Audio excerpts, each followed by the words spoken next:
Ground ball back to the mound. Helsley to second for one. Win to first in time. It's a double play. Helsley makes history in Colorado. The Cardinals win it 5-2.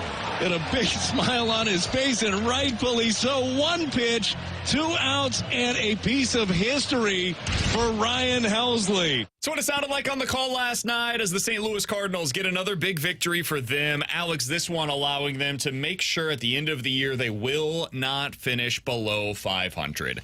That was ultimately the importance of that one. And, of course, Ryan Helsley making history. We'll get to that here in just a moment.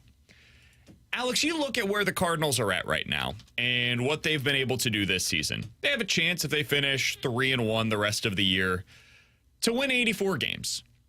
And exactly 1 year ago, had they won 84 games, they would have made the postseason. That's what the Diamondbacks won. And then, of course, the Diamondbacks end up going on that miraculous run in the postseason, making it all the way to the World Series. I wouldn't have predicted this team to make it to the World Series. I think they would have been one and done by getting to the postseason. But the reason that I bring that up is because it does give you a little bit of perspective. The 2006 Cardinals made it to the World Series as well by winning 83 games during the regular season. So my question to you today, based on the fact that they are already to 81, they've got four games remaining. It's possible they could get as many as 85, but 84 very much on the table for this team. If I had told you on opening day that they win 84 games this year and told you nothing else, how would you have felt about the season? I would have felt like it was a failure.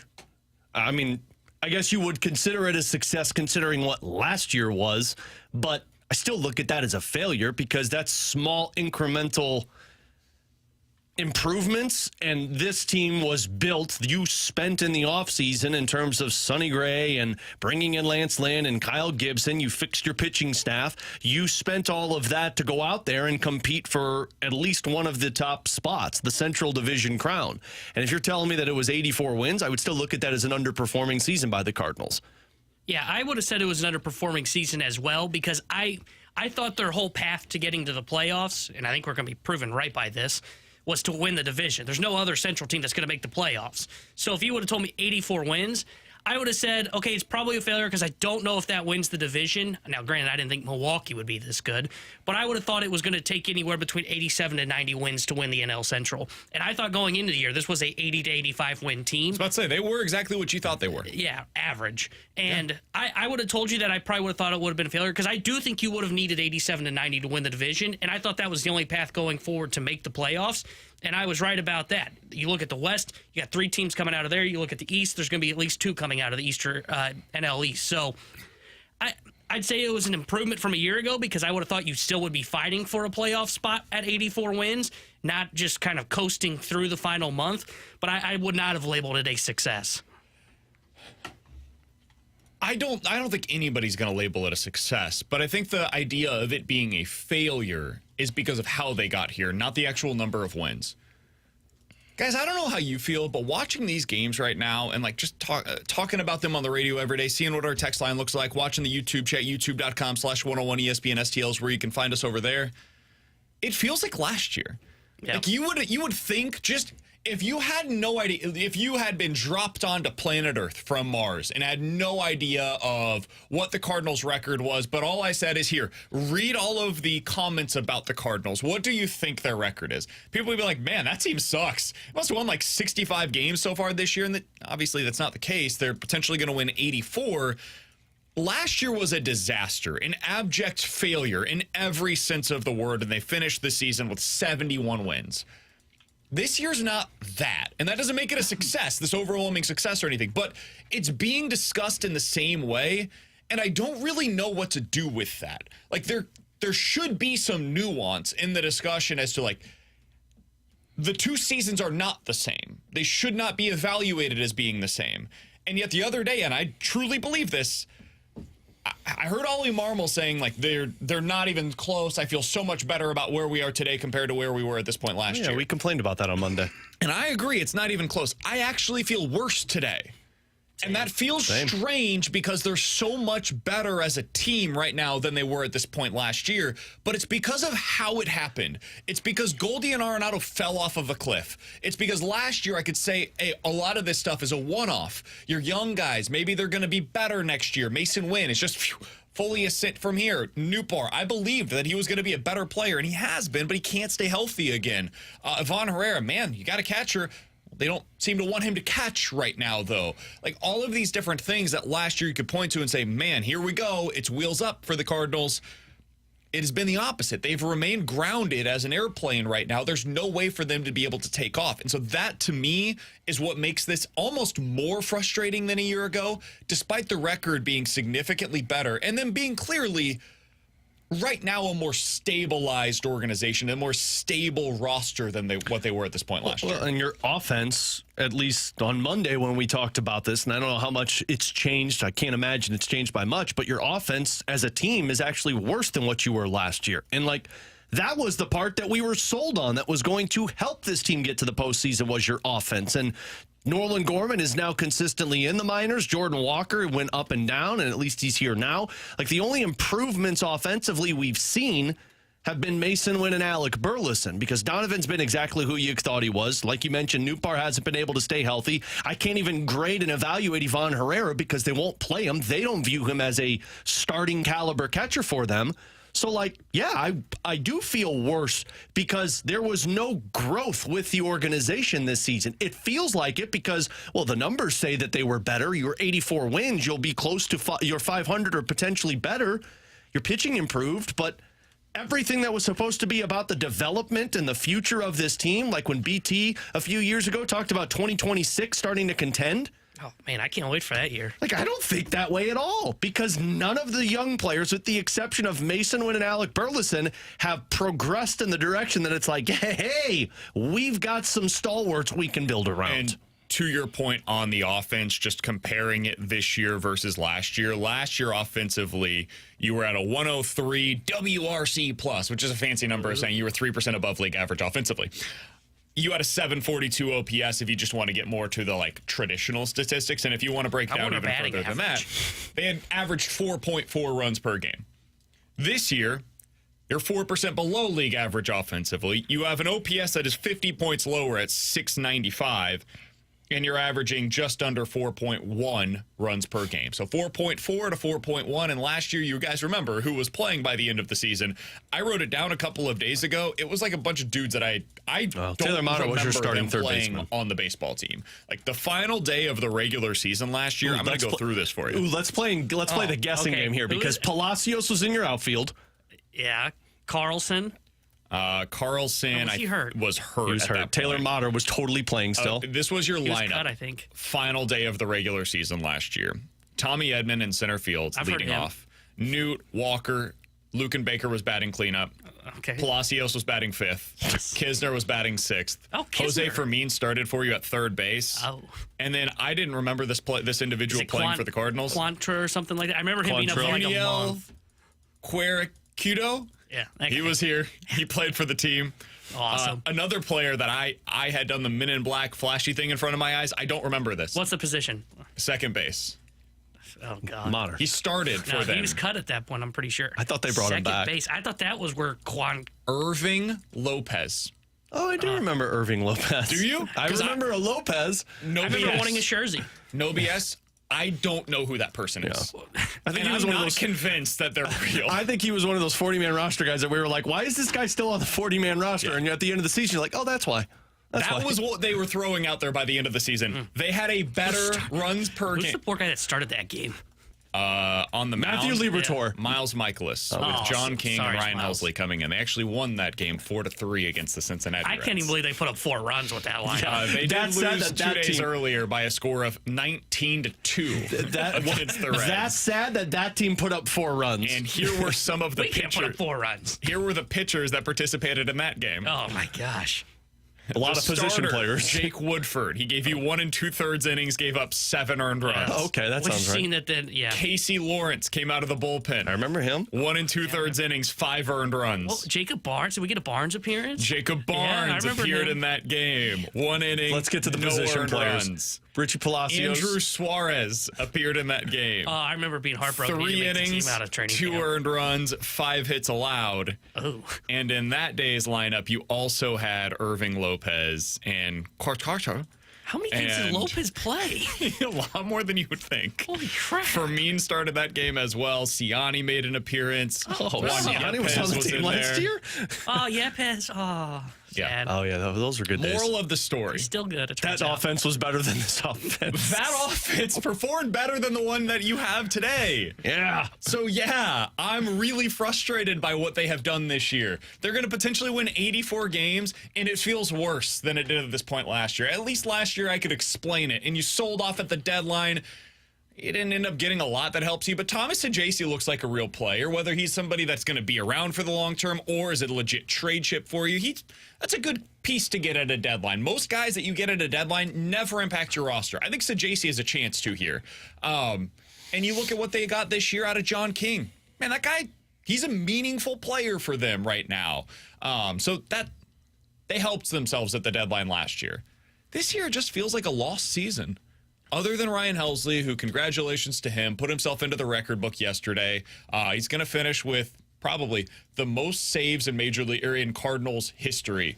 That is an unbelievable achievement, especially given what this season has been for the Cardinals, Alex. Yeah, I mean, it really has been. And we talked about this on Monday. Like, it's going to go under the radar, and people are going to forget 5, 6, 7 years from now of what Ryan Helsley did because of the team around it.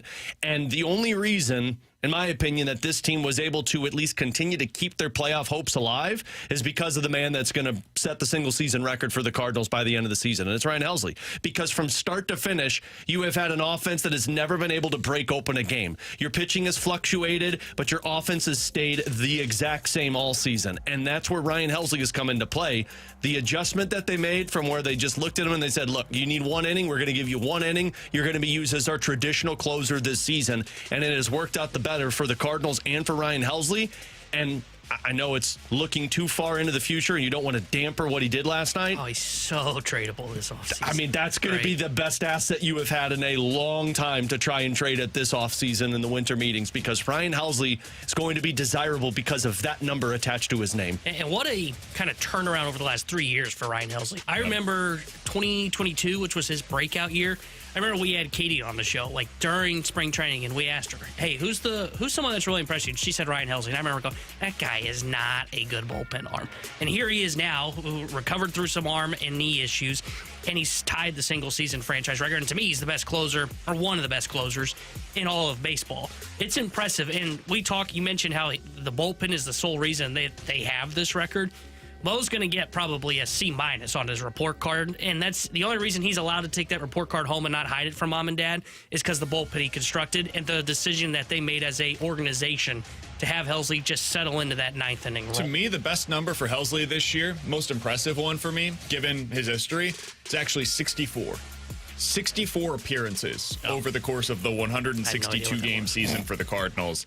And I do think, I know nobody likes to hear this is a bad thing to say on the radio in St. Louis, it's a credit to Ollie Marmol, man. He came into the season and he told everybody that would listen, we are going to go to a more traditional closer role for Ryan Helsley, and we're going to mix and match from there. We are going to be a little non-traditional with when we're going to bring in Jojo Romero or Matthew Liberatore or Andrew Kittredge. These guys, Ryan Fernandez, working his way into, I think he's done a really good job this year of handling that bullpen, keeping guys healthy. There was like a 3-week stretch where he just didn't want to go to Jojo Romero because he was working on a couple of things, trying to figure out his changeup. There was a time when Andrew Kittredge, it was clear, just, hey man, this guy has not played through a full season in like 2 years. He is fried. And they didn't go to him. And the constant all year long has been Ryan Helsley.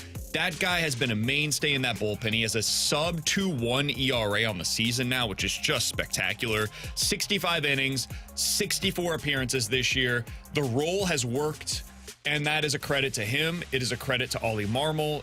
What an unbelievable season for Ryan Helsley. And what is a lost year, he's going to be a footnote that gets remembered in Cardinals history. It's pretty impressive given what we have seen historically from this franchise, despite what the last few years have been. With Alex Ferrario and Tanner Hendrickson, I'm Brandon Kiley. 314-399-9646 is the Air Comfort Service text line. We will hear from you throughout the day today, but certainly coming up at the end of the hour with questions and answers. Coming up in about 15 minutes, Joey Vitale, one of the best analysts in all of hockey. He's going to join us to break down what he saw last night from their Blues in their preseason game, and I want to get Alex's thoughts on that coming up next. Zach Bolduc was really under the spotlight last night. He was on a line with Robert Thomas and Jordan Kyrou. What did you see from him, Alex, and did he do anything to make you believe he's going to make the opening night roster? We'll talk about Bolduc next here on 101 ESPN.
When I look at his overall camp, I've been really happy with, starting from his, the development camp, the rookie tournament. Thought he's played really well. He's looked really good in practice. I'd like to see a little bit more on the side from him where, when we go back and look at his games last year where maybe, the deficiencies in his game, we know what he does well. I think he can shoot the puck more still. So in talking to him, those are kind of the asks moving forward here. So, but overall, I've been really happy with him. But I still think he's got a lot more to give.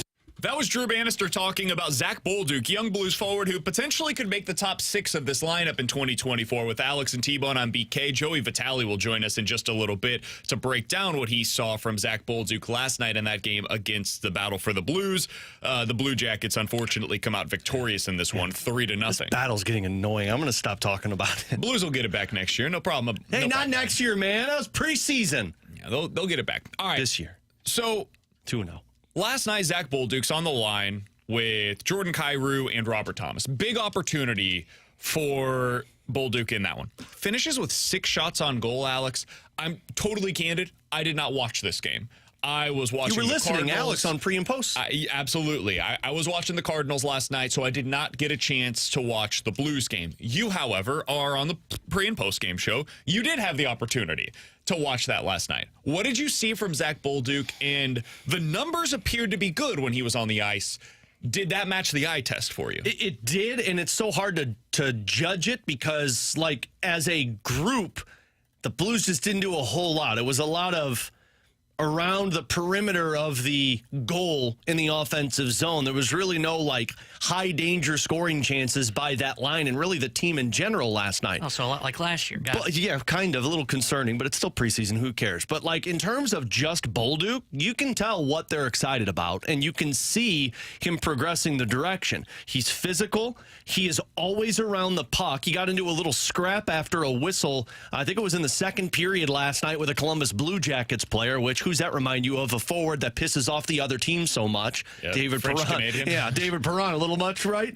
But and then on the power play, I think is where the eyes were really open if you're a Blues fan or if you're a Blues front office member, because he rifled off like 3 one-time shots on that number 1 power play unit. I'm still not sold that Bolduc is going to make this roster because I just don't know where he fits in. But, man, if you listen to how Drew Bannister is talking about him, it's pretty obvious they're trying to force him into a spot because they've probably been the most critical of Zach Bolduc through 2 preseason games. That cut I just played, I mean, that's Bannister. And, like, Bannister doesn't, like, talk that critically early on. I love that you're bringing this up. You can tell he was talking about, is it Buchinger? Yeah, I'm going to get that name eventually. You'll get it, man. When he's a star, you'll get it. Blues are really high on him. They like Shut him up, a Tanner. lot. But you can tell the difference between the way that he's talking about him versus the way that he's talking about a player like Zach Bolduc. He's talking about Buchinger like a young player that's going to be in the AHL. I love his game. Love what I've seen from him so far. You're talking him up, right? That's what you want to do with a young player. Get their confidence up. But when they're close, when they're on the cusp, and they've got a real chance to be able to make the NHL roster, that's when you start not doing it on purpose, but like breaking them down of, hey, this is your biggest weakness, and if it gets exposed at this level, and it will, it's not going to work. And so you got to find out, does he have the goods right now during training camp and during these preseason games to make the necessary adjustments? And if he does, that's when you can say, okay, I feel comfortable bringing him into the big league roster. I remember the Cardinals doing this. Now, they forced it. They rushed it, but with Jordan Walker in spring training 2 years ago, they talked about how he dealt with failure as actually being the reason why they wanted to bring him onto the Major League roster on opening day, not so much what he had done in the first 3 weeks. Now, I think that was lip service. I think they just wanted to bring him into the opening day roster either way. But I will be curious to see what that means for Zach Bolduc and how he plays. And here's the thing about Bolduc and why I think right now he probably does have an upper hand in terms of making this roster. Bannister is given breadcrumbs into what they want to see from him in every single preseason game. The first one he played against the Dallas Stars, he's like, I want to see how he plays away from the puck. I want to see if he's willing to go will versus skill in terms of take a hit to make a play or be physical around the net to retrieve puck, because he was playing with Neighbors and Buchnevich. In that game, he had 2 hits and 1 blocked shot. And then the next game that he played last night, Bannister said, I want to see him shoot the puck more. We need to see him be more selfish out there. He's got a shot. He's got to use it.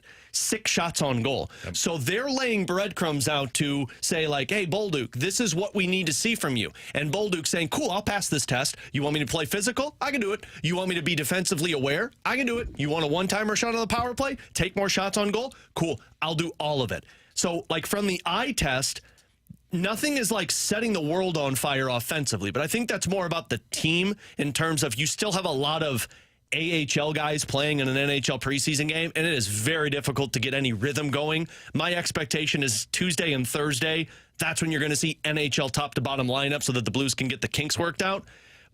My only thing with Bolduc is I just don't know where you fit in, because with Bucic, Top 6. Second line. then where's Saad playing? Third. It makes sense, but they, hearing Bannister talk about it, love Dylan Holloway, Radek Faksa, and Matthew Joseph. Yeah. And they also like Texier. And if you're pushing a Joseph down to the fourth line, where's Texier playing? Who's coming out of the lineup? Like, the math isn't mathing right now for this Blues team. It is, though, if you put Shen at center. It all hinges. But even then, you're still pushing Saad down to the third line, and then who's pushing down to the fourth line? Joseph. And then who's coming out? You figure it out. I get it, but the Blues just don't seem like a team in the past that have just said, we'll figure it out. It's more about asset management. And asset management is, well, he doesn't have to go through waivers, and we could go get him more playing time. Texier, you might be an extra forward. Yeah, makes sense. Like, it's just the reality of where they're at. They've got too many good players. This is one of them good problems, right? Like, the Blues could go into opening night with the situation that we're talking about here, and it's Thomas, Kyrou, and Neighbors, let's say, on that top line. And it's Shin with Booch and Bolduc on the second line. And then you've got a third line with, like, Faksa, Holloway, and Saad. And your fourth line is Joseph with Torchenko and Sonny. And Texier is your 13th forward. And that's a great problem to have. That's a good lineup, what I just talked about there. I guess the question is, who do you think can score more goals at the NHL right now? A guy who has scored 13 last season with Columbus, or Bolduc, who scored 6? Well, you have told me that they don't trust Texier's defense. And they don't trust him at the center spot, so he's a winger. So guess what? It really comes down to, who do I trust more? Do I trust Texier or do I trust Bolduc? And who has the higher upside? Yeah. And who do I think is more likely to reach that upside? Because the good thing for this... we've said this on the show multiple times. Best case scenario for this Blues team is Brandon Saad's on your third line. Yeah, because Brandon Saad scoring 20 to 5 goals for you as a third liner. He also helps get the best out of a guy like Radek Faksa. Like, I expect more out of Radek Faksa or Dylan Holloway or whoever ends up being on that third line if they have Brandon Saad, who I know exactly what he's going to be if he's on that third line. So I'm with you, man. Like I said, I know how the Blues work, and they also always talk about asset management.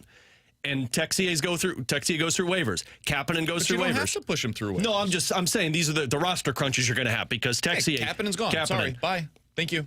I mean, you're preaching to the choir with this one, but I know that the Blues like Kapanen. Well, you had to have him back. And maybe you decide to keep 14 forwards. But then one of Texier, Kapanen, or Walker going through waivers. Walker probably. They did that last year. Yeah. That's it.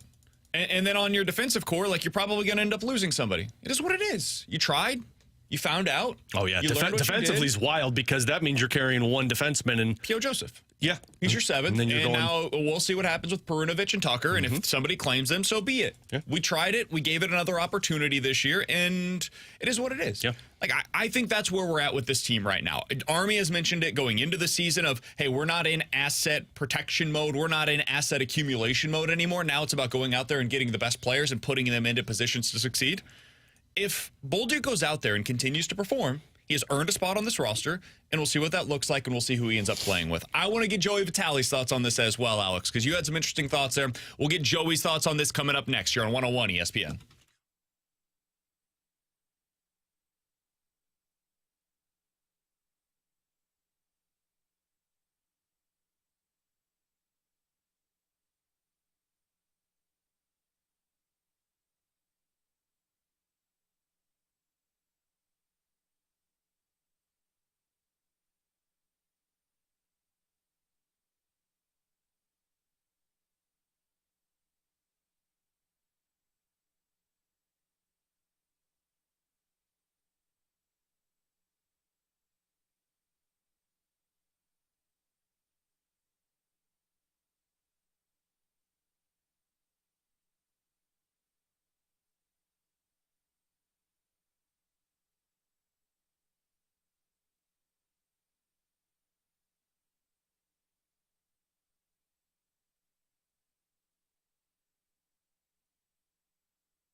Terry Hendrickson here at the Sports Center update, driven by Johnny Londoff Chevrolet and Johnny Londoff Autoplex. Cardinals beat the Rockies last night 5-2, guaranteeing them a 500 season. They are back in action today, 2:10 versus Colorado. Kyle Gibson will get the start for St. Louis. This Sports Center update is driven by Johnny Londoff Chevrolet and Johnny Londoff Autoplex. See them at londoff.com. Chevy, together we drive. Are you kidding me?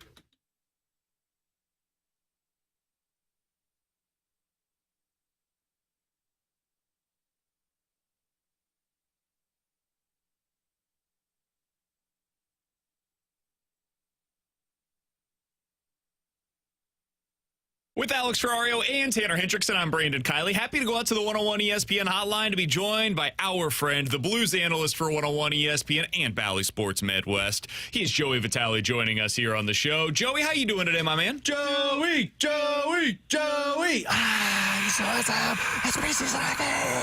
What's going on, boys? What's going on? Doing great. Beautiful day outside. I got the grass cut this morning. Got caught up on some housework and living the dream, man. How you guys doing?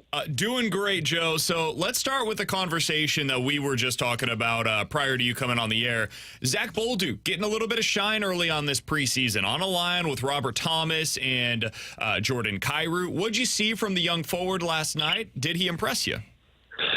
Yeah, he's impressed me, BK. He's impressed me from the prospect camp, a couple weeks ago in those opening games against the Blackhawks and the Wild.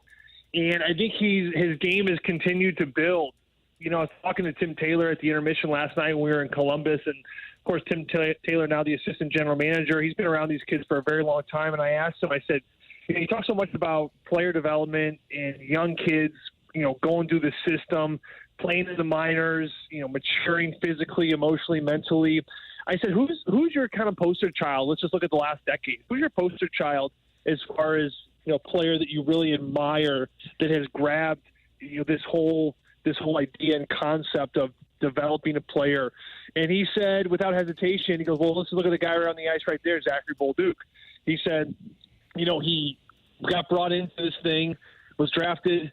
He had really, really slow camps, very slow in developing, especially in his first two camps. And then last year he goes to the American Hockey League and he plays there a little bit. He gets used to pro hockey. He gets used to the speed. He gets used to the size. He gets used to the idea that you don't need to make a home run with every single play. Sometimes it's okay just to chip it in and live to fight another day. He understands now that every play has a ripple effect on the next play, and that period, and that game. It's that fully game within itself, making sure that those decisions are being made responsibly. So, here's a Zach Bolduc player that has taken ownership of all of that, has grown immensely. As I mentioned, I've loved his camp from the get-go. I thought he had another very strong game last night, especially on the power play. The big question mark is, where does he fit in this top six? He will be in the top six in my mind coming into this opening night versus Seattle Kraken here in another week or so. So it's just a matter of where. Is he on the Buchnevich line, or is he going to have an opportunity to play with Robert Thomas and Jordan Kyrou? That's what they wanted to see last night. He looked incredible on that left wing. What's interesting about his game is that, Kyrou and Thomas, they just play give-and-go hockey all over the ice. But they don't necessarily have had a strong winger outside of Buchnevich who can also play that give-and-go game. But those three were one touching the puck all over the ice, especially on the power play. Exceptional puck movement, great creativity, great anticipation of their line mates as far as where they're going to be. So was it a step forward again for Zachary Bolduc last night to crack this top six and even maybe this top three? Absolutely. One question as a follow-up on that, Joey, before we move on to anything else. If he were to play on that top line, I remember there were some numbers last year talking about the matchups that Robert Thomas goes up against night in, night out, and it was some of the most difficult matchups in all of hockey. Is that too much to place on a young player if he's going to be on that line with Thomas and Kyrou? I don't think so. And it's a fair question, BK, a good question, because you have to look at where he's come from and where he's evolving to. Is he a completely full package player at this point? Does he have all the defensive qualities it takes to be a top line, group to go up against the Crosbys and the McDavids and the McKinnons and the Jamie Benn-likes? No, he's not there. He's not quite there yet, and he'd be the first to tell you.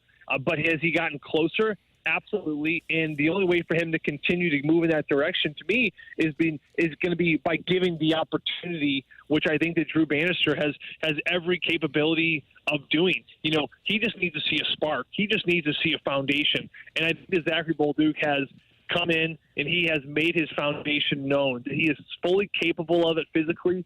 Can he do it mentally, emotionally? I think that's what's left to be seen. But I think you got to give the kid a chance. I think, camp is about one thing for me. Who wants to come in, grab an opportunity, and be given another shot come the regular season. And then when the regular season comes, then you continue to move forward. But the reality is he finished the year strong last year. I think that he had a great summer. Anytime a player gets called up late, gets a sample size of games, you see it so much. Then they have so much confidence, right? They get such a taste of the league. They're like, man, I don't want to go back down, and I'm going to work my tail off this summer to make sure that I give this coaching staff and organization a really hard decision. Well, guess what? He's given them a hard decision, and now he is basically, in my mind, to this point, solidified himself in this lineup, probably in the top 6. So when it comes to puck drop for Seattle, then it's another evaluation. How does he do against the top guys on Seattle? You move into San Jose, whether it be a Celebrini, then you go to Vegas. How's he going to be against the Stone line, for example?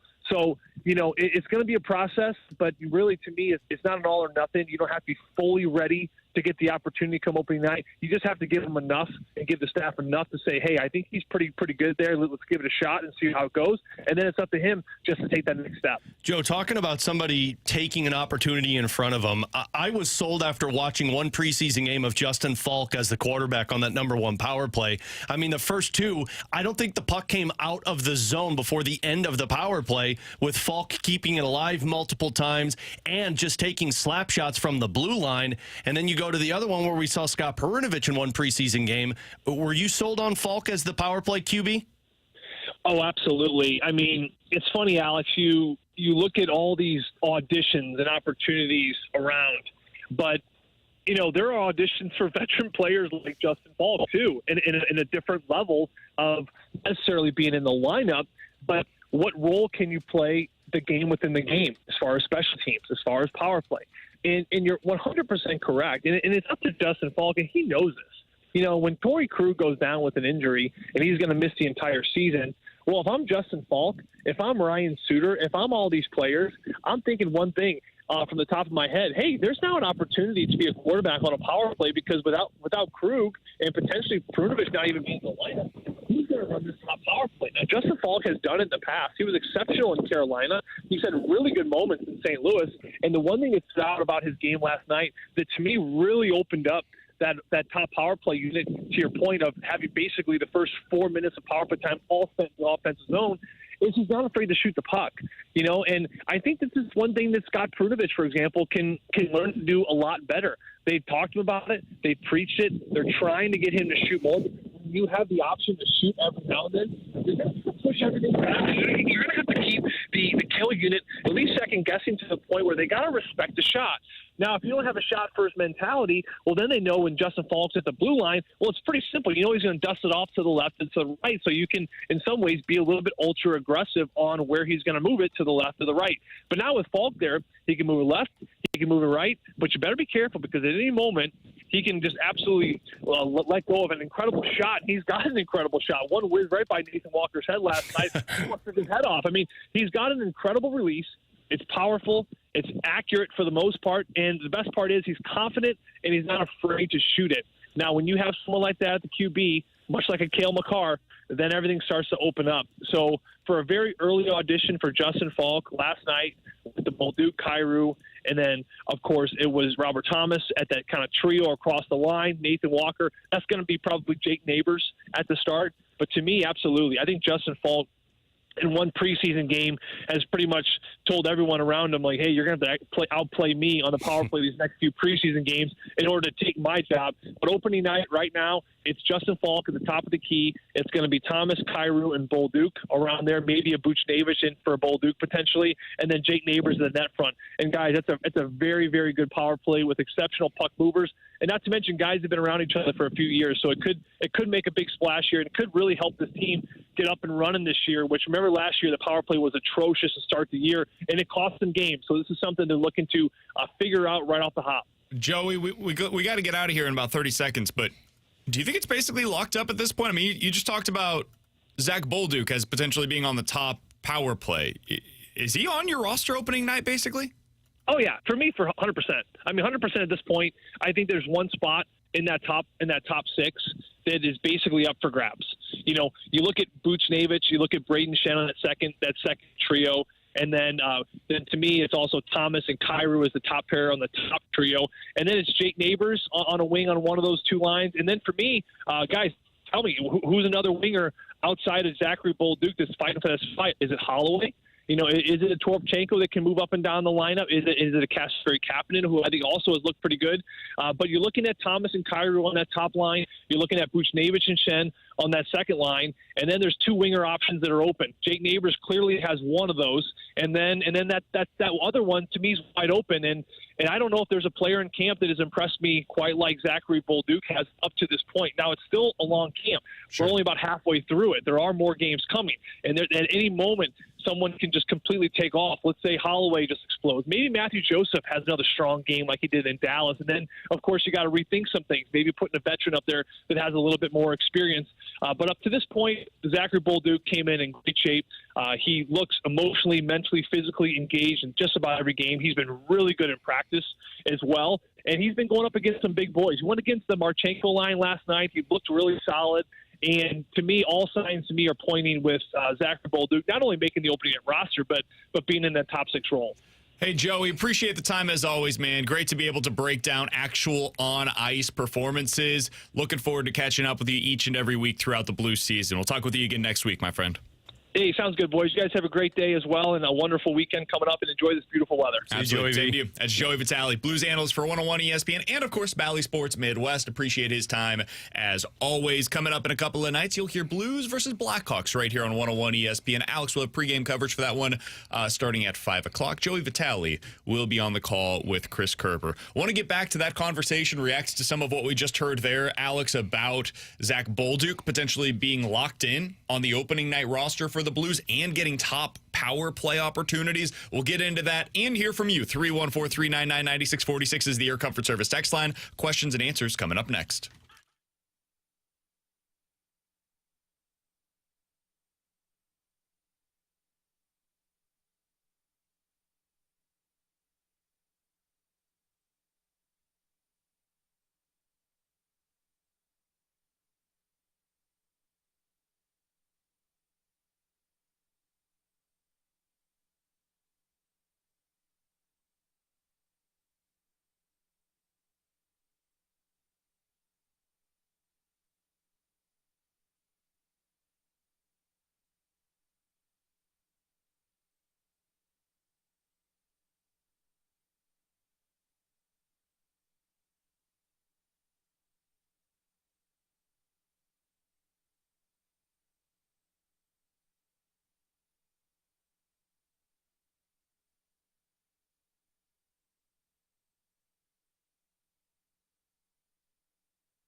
314-399-9646 is the Air Comfort Service text line for questions and answers. If you guys have any questions, get them in right now. I do first, though, want to ask a question of my own, Alex, to you after what we just heard from Joey Vitale. If you missed that conversation, I think it's well worth your time. Check it out on the podcast page, 101ESPN.com. The free 101 ESPN app is where you go to find it. It's all presented by Dobbs Tire and Auto Center. Alex, Joey seemed convinced. Yeah. And if anybody would know, it's him. You guys are around the team certainly more often than I am, and Joey is around as much as literally anybody. He seems convinced that Zach Bolduc is making the opening night roster. Now, I asked this of Joey, and I'm not pushing back at all. I am skeptical that he will be on that top line because that seems like a lot to ask from a guy that's getting his real first opportunity in that capacity. Yeah. But can he be a second-line winger for you? I could see that.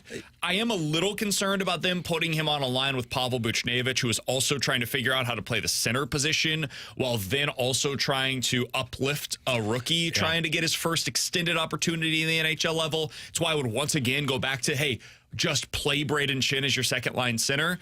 But that, to me, makes a lot of sense. And if he does make this roster on opening night, it makes you a much deeper lineup. Yeah, I wouldn't play Bolduc on Thomas and Kyrou if this was my opening night roster because Bannister has talked about what he wants to see from his team, and he talked about how they want two guys in front of the net at all times. And I just don't know who's going to the front of the net with Bolduc, Thomas, and Kyrou. I mean, Joe even said it. Thomas and Kyrou like to play a lot of give-and-go hockey, which can work, but it's also what they did last year, and you didn't see a whole lot of offense when those guys were together, which is why they were jumbled up an awful lot. Bolduc makes some sense on the right wing. To me, that competition is Bolduc or Saad. And we've, again, talked about how Saad makes the most sense playing the third line for this team because that's a really good third line to have. It's just a matter of if Bolduc can handle that spot. I think that's also why Shen and Booch are going to be the pairs because they can flip-flop if they need to at the center spot. In the middle of a game, if they need to rotate back and forth off of face-offs in the offensive zone, that line could probably work for you. And then Neighbors, Thomas, and Kyrou is what you go with your first line, and at least you could see the appeal of that. I do agree with what Joe said that if Bolduc's on this roster on opening night, he's on the number one power play unit, which I know sounds very far-fetched to say because it's like a 22-year-old playing on a number one power play unit, but nobody else on this team has a one-timer. And that dude was sporting it last night for 3 or 4 opportunities every chance he got. So I'm with him there. I think it really just comes down to what happens the rest of the way. And like you said, BK, you figure it out. Saad plays on your third line. Matthew Joseph moves to your fourth. And then it's a battle of Texier, Toropchenko, Sundqvist, who's going to be in and out of the lineup. But today, at least in practice, they got Bolduc with Dvorsky. They put Neighbors with Thomas and Kyrou. They've got Toropchenko with Buch and Shen. So again, just me looking at it roughly, I'm going off of pairs right now. Thomas and Kyrou, Shen and Buch. Right now, I would say your pair is Foxa and Joseph, and you've got Saad and Holloway. And then the ones that are just interchangeable are guys like Jake Neighbors, Zach Bolduc, Texier, and then you just fill as you go throughout it. I did find it interesting. They once again have Broberg with Parayko. I do too. I mean, Bannister said it yesterday, look, we might start the season with those guys together. We like how big they are, and, I mean, Broberg flies. I don't think people understand how fast and smooth he is on his skates. We've talked about this last week. I mean, that's your shutdown pair. And then, best case scenario, you're playing a Leddy and Falk together, and Leddy's a stay-at-home guy while Falk plays offense. I find it more interesting that they've got Perunovic with Leddy, Tucker with Falk, and then P.O. Joseph is playing on the right side with Schuneman. To me, that tells me, and again, tinfoiling this, they already believe P.O. Joseph's got the upper hand on those guys. He doesn't need to prove anything. Let's see what the other guys can do now. Perunovic's playing with Leddy, Tucker's playing with Falk. Which one of you guys want to prove it? All right, 314-399-9646 is the Air Comfort Service text line. Let's get to these questions from the text line. From the 314... 314. 314. Good to see you haven't changed while I was That's gone. a farty, ladies and gentlemen. The more things change, the more they stay the same. Are you guys concerned that the Blues have yet to win in the preseason? Yeah, Alex, what's your concern level? No, I did this on postgame last night because I had 3 buddies of mine text me like, "Oh, Blues suck again. Can't win in preseason." Guys, the Toronto Maple Leafs have thrown out there in 2 preseason games Matthews, Marner, Nylander, Tavares, Morgan Riley, Matthew Nyes, Joseph Wolf, Christopher Tanev, and ask me how many preseason games they've won. How many preseason games have they Goose won? egg. Somebody asked Craig I don't Berube, think they're going to be very good either. Somebody asked Berube, they're like, "Hey, Craig, are you concerned that this team hasn't won a preseason game?" Berube does one of these. No, it's preseason.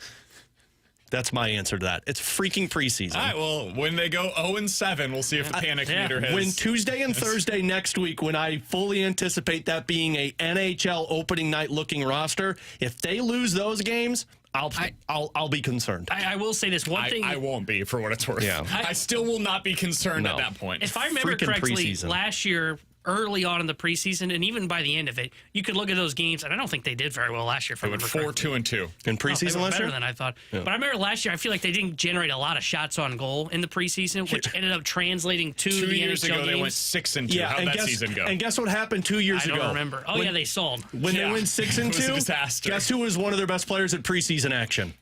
Logan freaking Brown. Yeah, I remember. Top five move that Army's Me ever made. remembers that. But the reason I mentioned that is last year, I remember early on, there was the trend of, hey, they're not generating a lot of offense. And that one translated. The good news for me, they're losing. They've lost all three. They're generating shots on goal, which feels like a positive. But here's what I don't care what they do. These always matter. We go through this in spring training as well. Here's what is concerning, though. Like, they do still play a lot of perimeter hockey, but even Bannister said, like... Preseason. Yeah, well, once we get guys like Matthias Lafayette and these other guys that are going to be playing in the AHL next year, then you can really kind of see if they've worked the kinks out. Yeah. I don't know if this team's going to be good or not.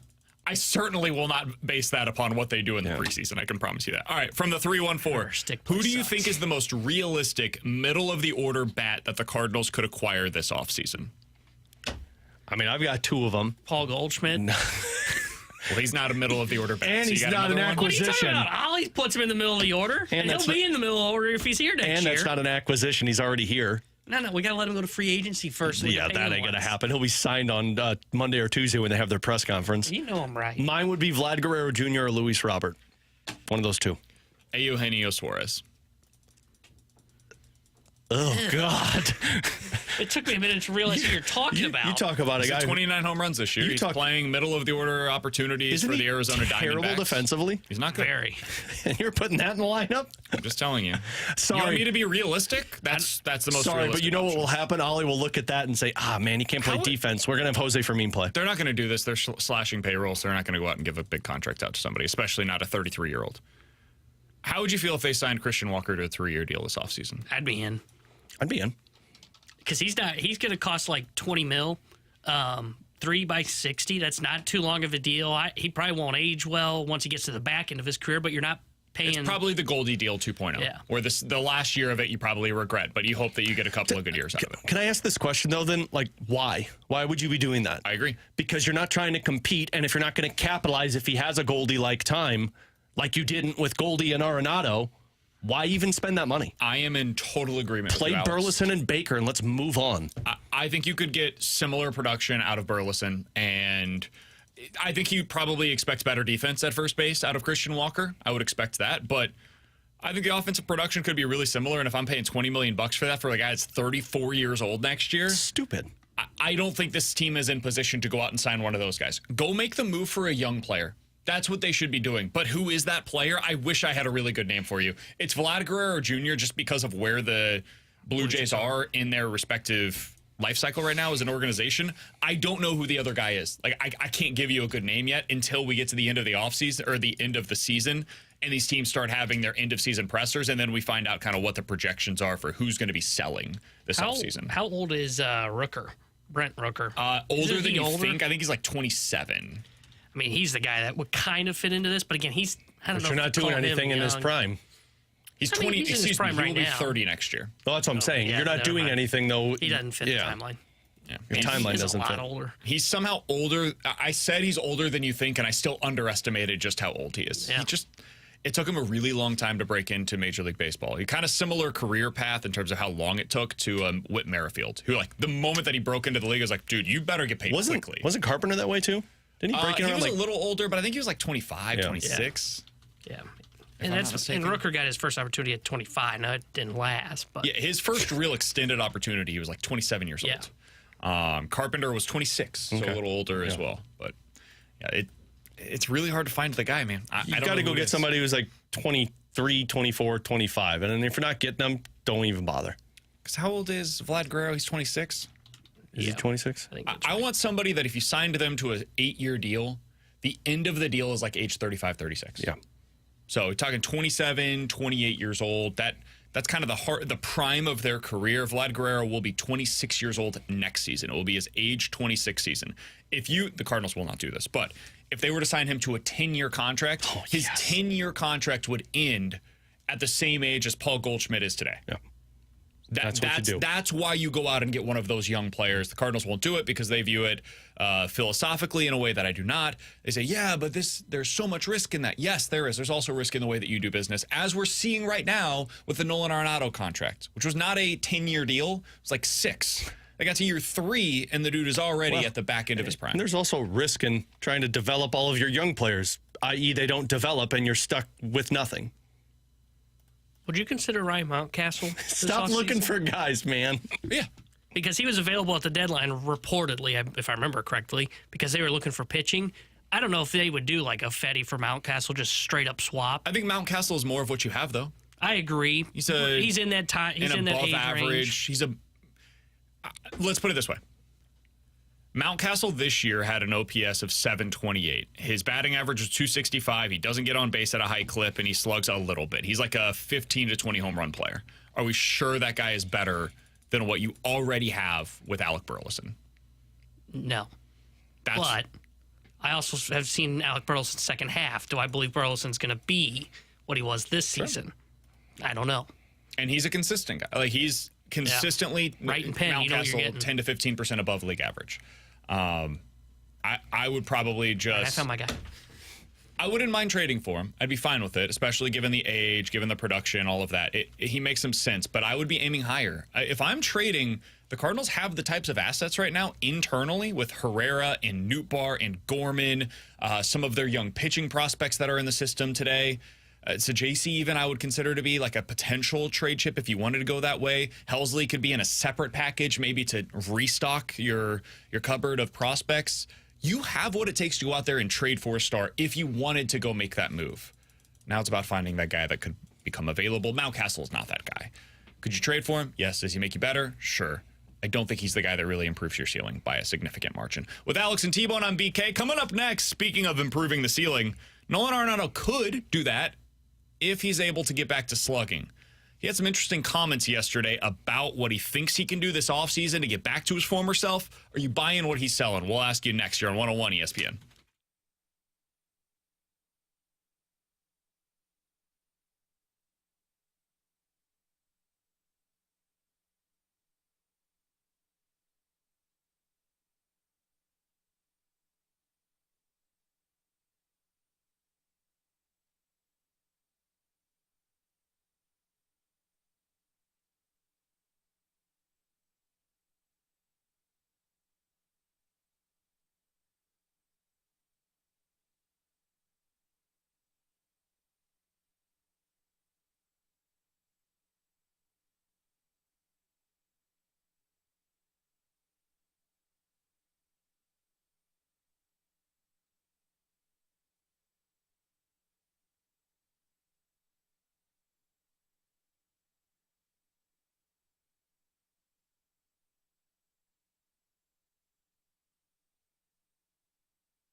hate to say I'm excited for the offseason because that doesn't sound right, but I am excited to fix these issues that I've created and these horrible habits. It's not just an overnight thing. This is year by year, slowly just created some bad habits. And it finally hit me this year where that's just not going to work. So I got to kind of take some time away from this game, take some time away from hitting. Hopefully my body and my mind forget whatever these bad habits are, and then when I start back up again, I'll start fresh, strong, and play at an all-star caliber that I know I can. All right, that was Nolan Arenado talking about how this next year is going to be different. He's not going to have the same kind of slugging issues that he had this year. That was courtesy of the St. Louis Post-Dispatch website. Alex, he hit 16 home runs this season. He has 70 RBI. He is a below league average hitter in the year 2024. Not by my subjective measures, by OPS plus, he's a 98, which means he is 2% below league average offensively this year. The batting average is fine, 270. The on-base percentage is lower than you'd want, but it's fine, 323. The problem is the lack of slug. 22 doubles, 16 home runs. That's not what you paid $35 million for from Nolan Arenado. He says, I can get this back on track. I know what I need to fix, and I'm going to go out there this offseason and be able to do it. He then continued with the Post-Dispatch. Here's what he had to say, Alex, about how he's going to be able to do that this offseason. My whole career, I've never really gone an offseason trying to work on things besides hitting the ball harder, moving faster. And this year, I finally, I know exactly what I need to fix. The other years, I've just been like, okay, I just got to find a way to stay there or stay consistent, and I think sometimes that's a trap because then you think it's right, but then you start to create worse habits. So I know what I need to fix. I see the issues. I'm nervous that's going to take some time, but I know I can do it. Alex, he could really start to hit the ball a little harder. That'd be good for him. He has not hit the ball hard at all this year. His average exit velo was 86 miles per hour. In 2022, his average exit velo was 89 miles per hour. He does not hit the ball nearly as hard as he once did. He says he knows what he needs to do in order to get that exit velo up, to be able to hit for more power. Are you buying it? Do you believe that this will be an offseason in which he's able to fix what has been broken for him at the age of 33? Let me just clarify a couple of things. Wasn't this the same individual that a few days ago talked at Busch Stadium and said, look, it's hard to hit at this stadium. We need some help. And then isn't he playing right now in Colorado? Yeah. And then after a game in Colorado or a few games in Colorado, he has said, oh, yeah, I think I figure out what I need to fix. Well, he said this is something that he's known what he needs to do, but it's not something that he can fix in season. Just for what it's worth, to give credit where it's due. But it's coming up in Colorado after games rather than in Busch Stadium where he said, hey, it's hard to hit here, and we got to hit. I know this is going to sound like I'm kidding. I do think that's a coincidence. It is a very interesting and ironic and it absolutely could be a coincidence. But you asked me if I'm buying into it, and no. For what it's worth, his home numbers are much better this year than on the road. At home, he's slugging .433. On the road, he has a slugging percentage, ladies and gentlemen, of .350. He is 20% above league average offensively at home and 20% below league average offensively on the road. It's like the same on base as Lars Nootbaar, but that's his slug. I'm not buying it. I can't buy it. Because all season I felt like I heard from Nolan Arenado where it was like, oh, yeah, I think I might have found something with one game where he had a big home run, and it's like, oh, okay, and then you didn't. Now, maybe he does know. And if he does, that's huge for the Cardinals because you get a guy back who can play to an MVP level. We saw it. I'm just not going to put any stock and confidence or any of my heart into it this offseason saying, well, Arenado will be the same guy because I just saw it happen to Paul Goldschmidt. And I'm not going to sit here and pretend that this is another guy who's getting older, who's trending in the wrong direction, who's telling me he figured it out. If he does, I'll be pleasantly surprised this upcoming season, and it might be a better year for Cardinals fans. I'm just not going to sit here and wait on pins and needles for him to show me that he's an MVP again. I believe Nolan Arenado knows what he needs to fix. I do. Genuinely. I think Arenado sometimes spends too much time thinking about what he can do to make his swing better. I think sometimes it'd be good for him to just relax a little bit. I also think that at this point in his career, I'm not sure his body is capable of making the changes that he wants to make this offseason. And that's where things are going to be really hard for him, is determining, okay, if I can't get back to the guy that I was, where he was already doing all of the things that guys do later in their careers to be able to salvage their power, which is hit the ball in the air on a line, pull side. That's what you do when you get to your 33, 34, 35, 36-year-old seasons. Look at Goldie. To just hold on for dear life, right? You just sell out for power by pulling the ball in the air.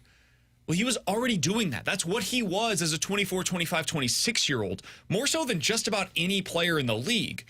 So when you've already been doing that, you've been resorting to that your entire career, there's not very many other levers that you can pull as a hitter. What he can do is become a singles hitter, and that's basically what he's been for the Cardinals this season. He doesn't walk a lot. He does hit for a lot of contact, doesn't strike out at a particularly high rate. You don't pay that player $35 million a year, but it's already dead money. Like, it's a sunk cost. You have to pay that. I'm going to be fascinated to see what the next iteration of Nolan Arenado looks like, because I believe he knows what he needs to fix. I don't think that I believe he can do it at this point in his career, and it reminds me a little bit of Adam Wainwright, where Waino late in his career, because he has always been able to figure it out.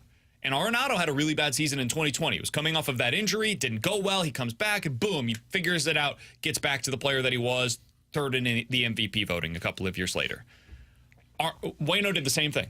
Came back from injuries, came back from disappointing seasons, and ended up being an excellent pitcher late in his career for the Cardinals. And then it was just gone. And there was no way to fix it. They brought him back for a $17 million deal, and he was broken. His body had betrayed him. That's my fear with Arenado, is that it doesn't matter what his mind is telling him he can do. It matters what his body can do.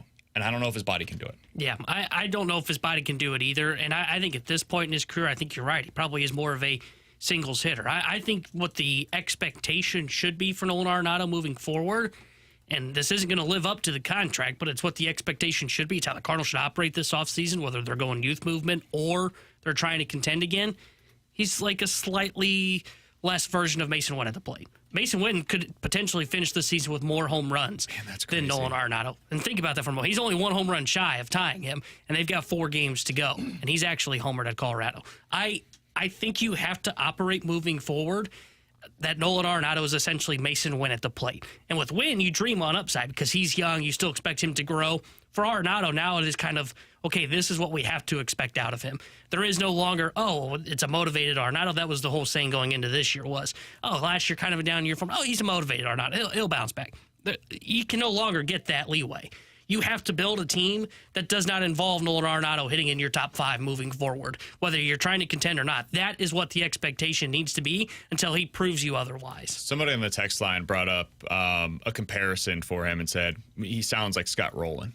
Like, just the way that Scott Rowland's career went, the difference between him and Rowland is that Rowland was saved in part by the fact that he ended up going to Cincinnati, where he got to play in that great home ballpark for hitters. Now, he also just had a career renaissance for a couple of seasons post St. Louis career after the injuries had taken their toll, and he was really good for a couple of seasons. And then once again, you hit the downward trajectory, and by age 36, he was basically done. But I think if you're a hopeful Cardinals fan, if you believe what Arenado is selling, it is what Scott Rowland was able to do once he got to Cincinnati those first couple of years, is, hey, there's still something left in the tank, and if he's able to pull that out of himself, you'll still be able to have a pretty good player that can help you next year. I'm just not willing to bet on that. I would love nothing more than to be wrong, because Nolan Arenado at his best is a really fun baseball player to watch. And I think most Cardinals fans, Alex, I know you were in this. It's my favorite player when they acquired him. Most Cardinals fans had spent years dreaming about what it would be like to watch Nolan Arenado in a Cardinals uniform. Yeah. And for a season, it was beautiful, man. Amazing defense. You saw all of the Gold Glove caliber plays that we had been talking about. You saw the offense. The Goldie Arenado tandem worked to every degree that you could have possibly asked for. And then it was just gone. It was just gone for both of them. Just that was it. That was the year that they had to capitalize, and they weren't able to do so. All right, the last thing that I wanted to get to here, there was an update from Ken Rosenthal that's going to make people really upset. Just going to be totally honest with you guys. This comes from The Athletic. I call this reading from The Athletic, Alex. Marmol 38 appears safe in part because President of Baseball Operations John Mozeliak plans to return for one more season in 2025. Mo is not going to hire a new manager 1 year before owner Bill DeWitt Jr. installs a new front office. The next head of baseball operations should get to make that choice. End quote. That comes from Ken Rosenthal, who is the most plugged in insider in all of Major League Baseball. Sweet. Nothing like two lame ducks running an organization. I Kick the can, guys, to 2025. We'll talk then. Alex, you know how I get in the offseason, right? Pre-med, yeah. I went to the I get Blues pre-med. we went to Blues and Brews last Friday night. We're talking with a guy that listens to the show. And he said, I really like your guys' show. And he was being brutally honest about our show. He had, had a couple of beers in it. I think that's the best case. He's like, What I prefer. I couldn't even listen to you last year because you were talking about them going out and getting Yamamoto and going out and making all these crazy trades. He's like, it's the Cardinals, dude. You knew they weren't going to do that. I was like, yeah, That's but my kind of guy. I dreamed. I was dreaming about it. He's like, they don't do that kind of stuff. The reason I bring that up, Alex, even I can't feign optimism about the Cardinals if this is the way they're going to approach the offseason. Well, you can, man. Don't change you. They've done this. Be you. They've done this to me. I had optimism. I mean, I think they've been. I said coming into the same season, gonna this say- offense could have been the 2013 Cardinals offensively. I'll argue they've been this team for the last couple of years, but Sure, it took me a while to get to where you guys have been. I'm officially here. We're all sitting in this same Ford Pinto together. people are going to hate this show now moving forward. I think our show is better when at least one of us can be optimistic about something. That's why it's blue season, secret man. sauce is that I am optimistic about the Cardinals. You are optimistic about the Blues, and this is what makes the show go. But it's real. Like, we genuinely believe the things that we say. It's not just like feigned optimism. So that's where it gets really hard for us in this offseason. All right, T-Bone, you're up to bat, man. You're the optimistic one for the Cardinals. I'm the one that's like the realist on the show. How can I possibly pretend to be excited about the offseason if this is the way they're approaching it? You can't. That's your answer. Cool. There's no way to. Coming up next, I can get excited about my football picks for the week I because hate I'm in this first segment. place, T-Bone's in last, and this is the way I like things on the show. We'll get you our picks next year on 101 ESPN.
All right, boys, it's time.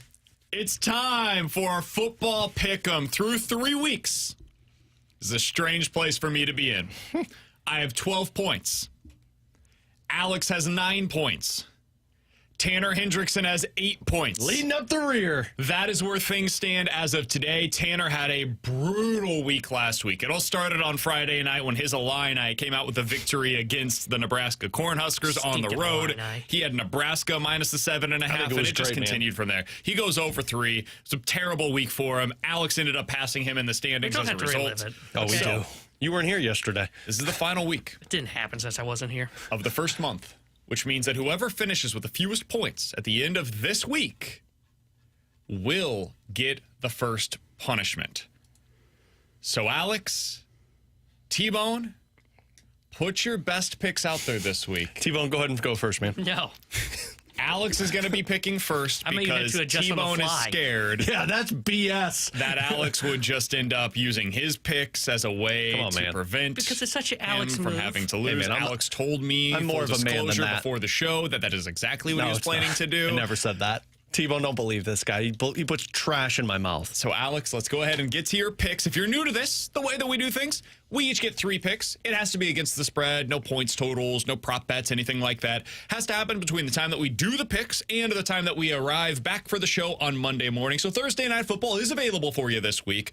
Any Friday night games in college football. What a great game. Just between now and the start of Monday is when these games have to be played. Alex, what is your 1-point play this week? All right, boys, 1-point play. I am going to go to the undefeated team. I'm taking the Buffalo Bills. Plus 2.5, which it's one of those things that you look at and you're like, huh? Now, I know Baltimore's in desperation mode and you're at home. I just think that offense right now is clicking on all cylinders. Buffalo's defense is more impressive. They'll bring the rush. I think Buffalo on the road continues this undefeated streak, and I'm going to take them as the underdogs in this one. Plus 2.5, 1-point play. I would like to second that pick. I have the Bills as my 3-point play. Biscuit. As a 2.5-point underdog on the road at the Ravens. I think it's the wrong line. Biscuits. I think that the Bills are a better football team than the Baltimore Ravens, and this is basically saying that they're the same. I don't believe that to be the case. Even if I end up being wrong, it will be correct in terms of like the process of me selecting this game. The Bills are better. They've got a better coach. They've got equal at quarterback. Their defense has been better so far this year. Their running game has been better so far this year. I believe the Buffalo Bills are the better team. I believe that they will win, and I will take them plus the 2.5 points on the road at Baltimore. All right, I considered that one, and I did not go with it, which makes me feel pretty good. My 1-point play, I'm going to go to what might somehow be the best division in football, the NFC South. Guys, the Falcons are broken. Kirk Cousins stinks.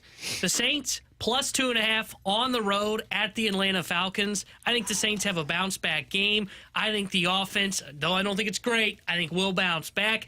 Give me the Saints on the road, plus 2.5 points. They're the better football team than the Atlanta Falcons. I don't like that one, T-Bone. I hate that pick. I disagree with you entirely. Did you not watch the Falcons against the Chiefs? They looked fine. They looked good. I was not impressed. Last week was New Orleans. Suddenly they aren't playing Carolina or Dallas's broken-ass defense. Philly's defense sucks, and the Saints couldn't do anything. I think this is a bad pick, brother. A bad pick. I'm telling you, boys, the Falcons stink. I can't wait. T-Bone's getting punished this month. It's going to be great. No.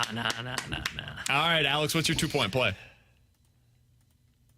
Did you do yours? I gave you my 3. Oh, okay, that's right. Okay, 2-point play. Taking the Texans at home minus 6. Going back to my Texans team. I didn't trust them last week because Pittsburgh was just going to wipe up with them, which they kind of did. I think that offense is going to, or not Pittsburgh, Minnesota. I think the offense is going to have a bounce back week. Jacksonville stunk. Terrible team. I think the defense is going to rush the hell out of Trevor Lawrence in that offense. And more importantly, I think C.J. Stroud has his bounce back this one. I think this will be an easy touchdown win. So Texans minus 6 points. You go ahead, sir. You can technically get into last place as well. So go with your 2-point play. I'm checking a line right now to see if it's changed. I thought he was going to go. Copy me on that one, too. Hold on. What is totally going on over me there? on this one. What is going on over there? He's texting his bookie to find out if he should take this one or not. He's worried. There were 2 weeks ago. It didn't matter, but I had a line that was like 3. Yeah, no. Don't you pull that crap. You didn't look at the line the night before. No, it was 3.5. It hasn't changed. Get that crap out of here, man. I'll give you my 2-point play. You don't make the lines, sir. We make the lines as a team. Actually, circa sports in the state of Illinois. True, but we agree as a team. They are the ones that make the line. This guy over here trying to just take it all. Listen, the Chargers have a head, shoulders, knees, and toes injury report going on right now. Like, every player on their roster is out, and it's just a combination of every possible injury that you could have. Don't doubt Easton Stick. You did this last week where you're like, Chargers, they're not going to have their quarterback. They did have their quarterback. I'm not sure he's going to play this week, though. I think they realized, Justin Herbert can't move right now. Maybe we should go with our backup. They also are potentially going to be without their starting left tackle, their starting defensive end. Their starting safety has been suspended for this game, and Derwin James. Chiefs are only a 7-point favorite on the road in a place that is not a home environment at all. Give me the Chiefs. I think they win this one by 2 touchdowns. I don't think it's going to be a particularly fun game to watch, but like 27-10, something like that. I think the Chiefs win this one pretty big. Easily cover the 7 points. Give me Kansas City on the road as my 2-point play. This is a big one for you, man. Yeah, my 2-point play. You guys aren't going to like this, I can tell already. But my 2-point play. I'm going to bank on desperation. We're at that point where they finally turn the season around. That always works. Yeah, it's never failed. The Panthers still stink. The Red Rifle still stinks. He's going up against his former team. Give me Joe Burrow and the offense that looked better last week to figure it out against the crappy Carolina Panthers. I like Cincinnati on the road, -4.5. It's probably a shootout, but they need a win. I think they're going to get one. Give me the Bengals -4.5. I actually had that one as one of my picks. I like the Panthers on that one. I like the Panthers. Really? I think they keep it close. Are you picking? No, it's not my pick. No, I thought you were using it. You said it was one of your picks. No, it was one that I looked at. I gave serious consideration. Decided against it because I liked other games a little bit better. But yeah, I like the Bengals a lot this week.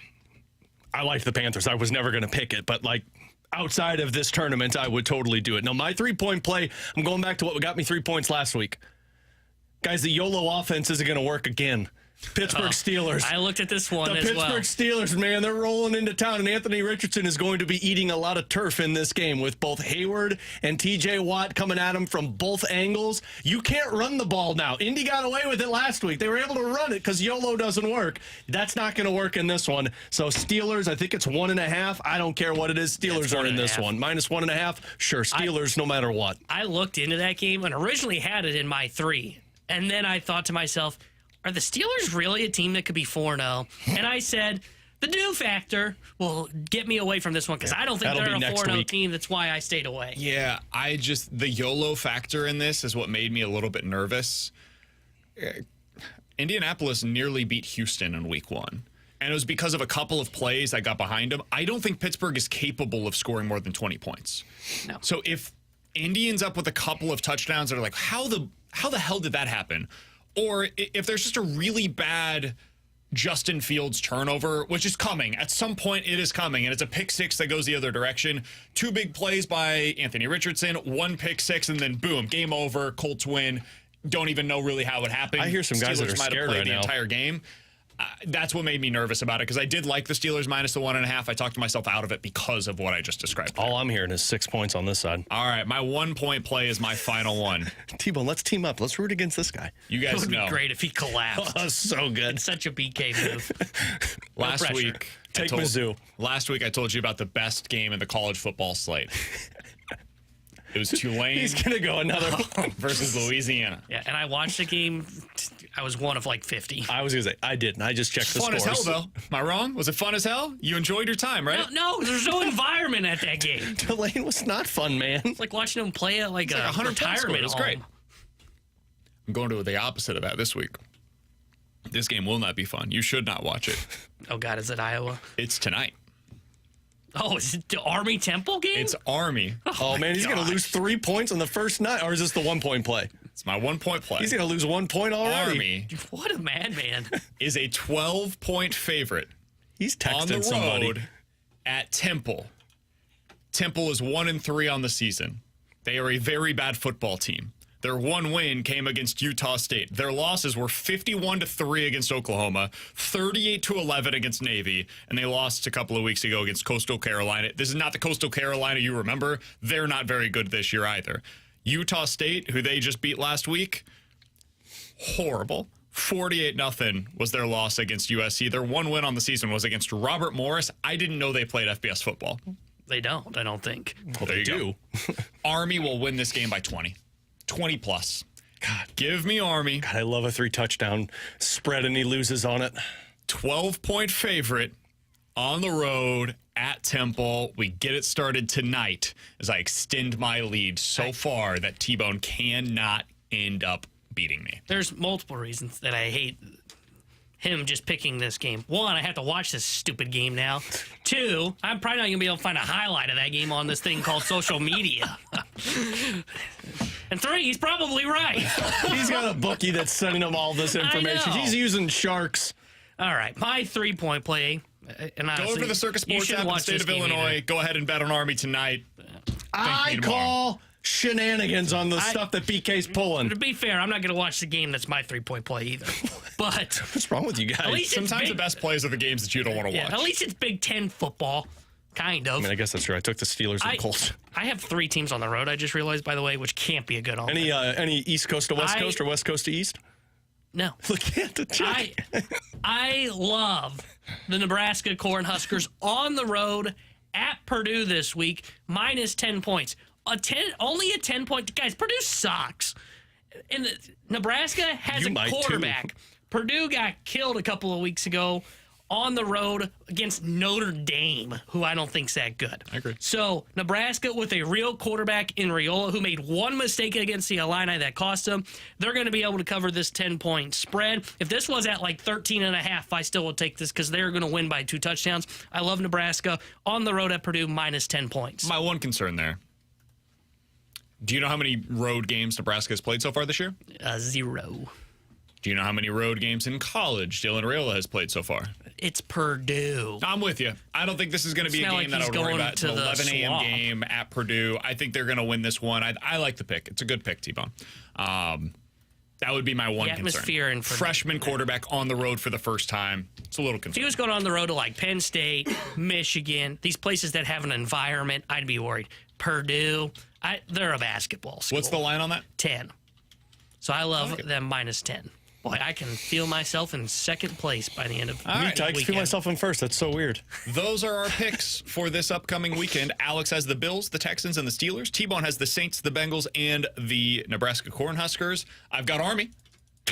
And then I've also got the Chiefs I and the still Bills. call BS. I want to see your phone and see the sharks that you're texting to get the lines on these. The only home team that we all took this weekend is the Texans. That was the only game that we selected where the team that we picked is at home. So, no way this fails. Coming up in 15 minutes, we're going to dive into the junk drawer. Alex and I both have parenting stories, so T-Bone will sit and listen for story time. That's coming up in about 15 minutes or so. But coming up next, we're about to witness one of the all-time upsets in the NL Rookie of the Year voting, and I'm big mad about it. I'll tell you why coming up next here on 101 ESPN.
Tara Hendricks Near Earth Sports Center update driven by Johnny Londoff Chevrolet and Johnny Londoff Autoplex. Cardinals beat the Rockies last night 5-2 as they clinch another 500-plus season, and they are back in action today. 2:10 will be first pitch. Kyle Gibson's on the mound for St. Louis. Kyle Freeland will get the start for the Colorado Rockies. And tonight here on 101 ESPN, we've got Thursday Night Football for you as the New York Giants take on the Dallas Cowboys. We'll have pregame coverage starting at 6:30. This Sports update is driven by Johnny Londoff Chevrolet and Johnny Londoff Autoplex. See them at Londoff.com. Chevy, together we drive. Are you kidding me?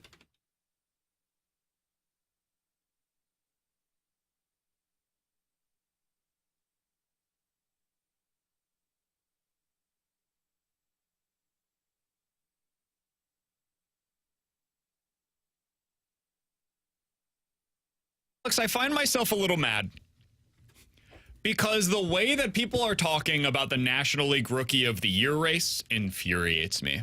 Absolutely infuriates me. It's a weird thing to get infuriated over, but go ahead. Can somebody explain to me why it's not a runaway with Paul Skeens winning the National League Rookie of the Year? Because he's doing things that we haven't seen a rookie pitcher do in literally 40 years.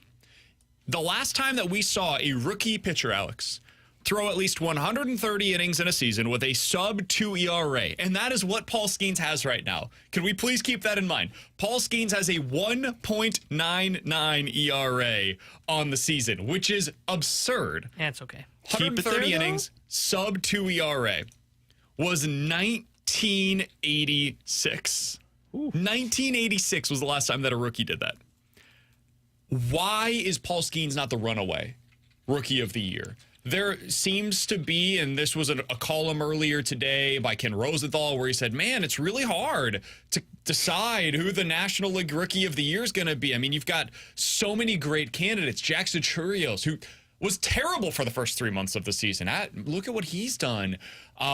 Jackson Merrill, man, 25% above league average offensively, playing a really solid center field for a Padres team that people think might win the World Series this year. That's a really good. And let's not forget Paul Skeens is really doing something. Yeah, Paul Skeens is the headline, dude. This guy, he is like Fernando Mania 2.0, and it's happening right before our very eyes. And I feel like people have just completely moved on because the new shiny object is Jackson Merrill, who's like a really nice player, a really good player. This dude is generational. Everybody says that we want the starting pitcher back in Major League Baseball. We want to see somebody return to form of the starting pitcher that we all grew up with. Well, Paul Skeens is doing exactly that. He's striking out the world. He's getting deep into games. He's a guy that does not allow runs like ever unless he's playing against the St. Louis Cardinals for some reason. I don't totally understand that, but he's got a whip of less than 1. Walks, hits, innings pitched, less than 1. An ERA plus, which adjusts for era and everything, 100 is league average, Alex. He's 211. He's 111% better than league average as a starting pitcher. Jackson Merrill is 20% above league average offensively. These are apples and oranges that we're comparing here. I understand one plays every day, the other plays every 5th day. Dude, with what Paul Skeens has done, he can play every 10th day. That dude is one of the most valuable players in all of Major League Baseball this year. If you wanted to give him MVP votes, I'd be here for it. He is so clearly superior than every other National League Rookie of the Year candidate, and I can't believe we've arrived at a place where people have convinced themselves by blue pilling themselves, well, Jackson Merrill has to be the guy. What? No, he doesn't. Just because his team's good doesn't mean that he is deserving of this award. Look, man, what have I missed? That was a great rant, thanks, man. Top notch. And I want to say that on the front end. Now, please don't get pre-mad at me. I'm already upset. Because I know how this goes. You're going to get mad, and then you're going to start pointing fingers, and you're going to try and belittle me in front of everybody listening. I'm just looking for an explanation. Now I'm going to yell after I hear the explanation, but I'm just looking for the explanation right now. Where are the Pittsburgh Pirates in the standings? Oh, come on, man. Because I checked the... I don't know, they're irrelevant. I checked the National League wild card, and there's one team that has Jackson Merrill on it that is, a couple wins away from getting the top spot in the National League West. Nice. And then I also checked Paul Skeens' team, and 13 and a half games out of a playoff spot. That's why they're not going to. I'm not going to say not going to. That's why it's such a tight race right now. Because don't get mad, man. I'm not mad at you. The nostrils are flaring, and I know what that means. Those are big nostrils.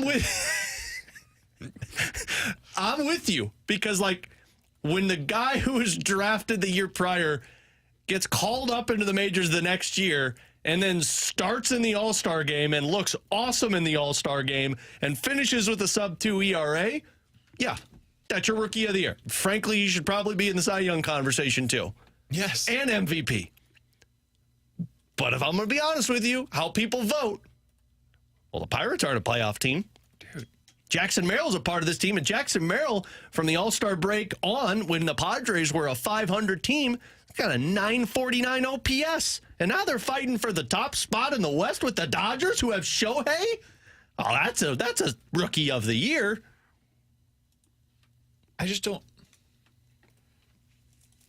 Maybe we're not giving enough credit to what Paul Skeens has done. Maybe I that's totally what this agree is. with that.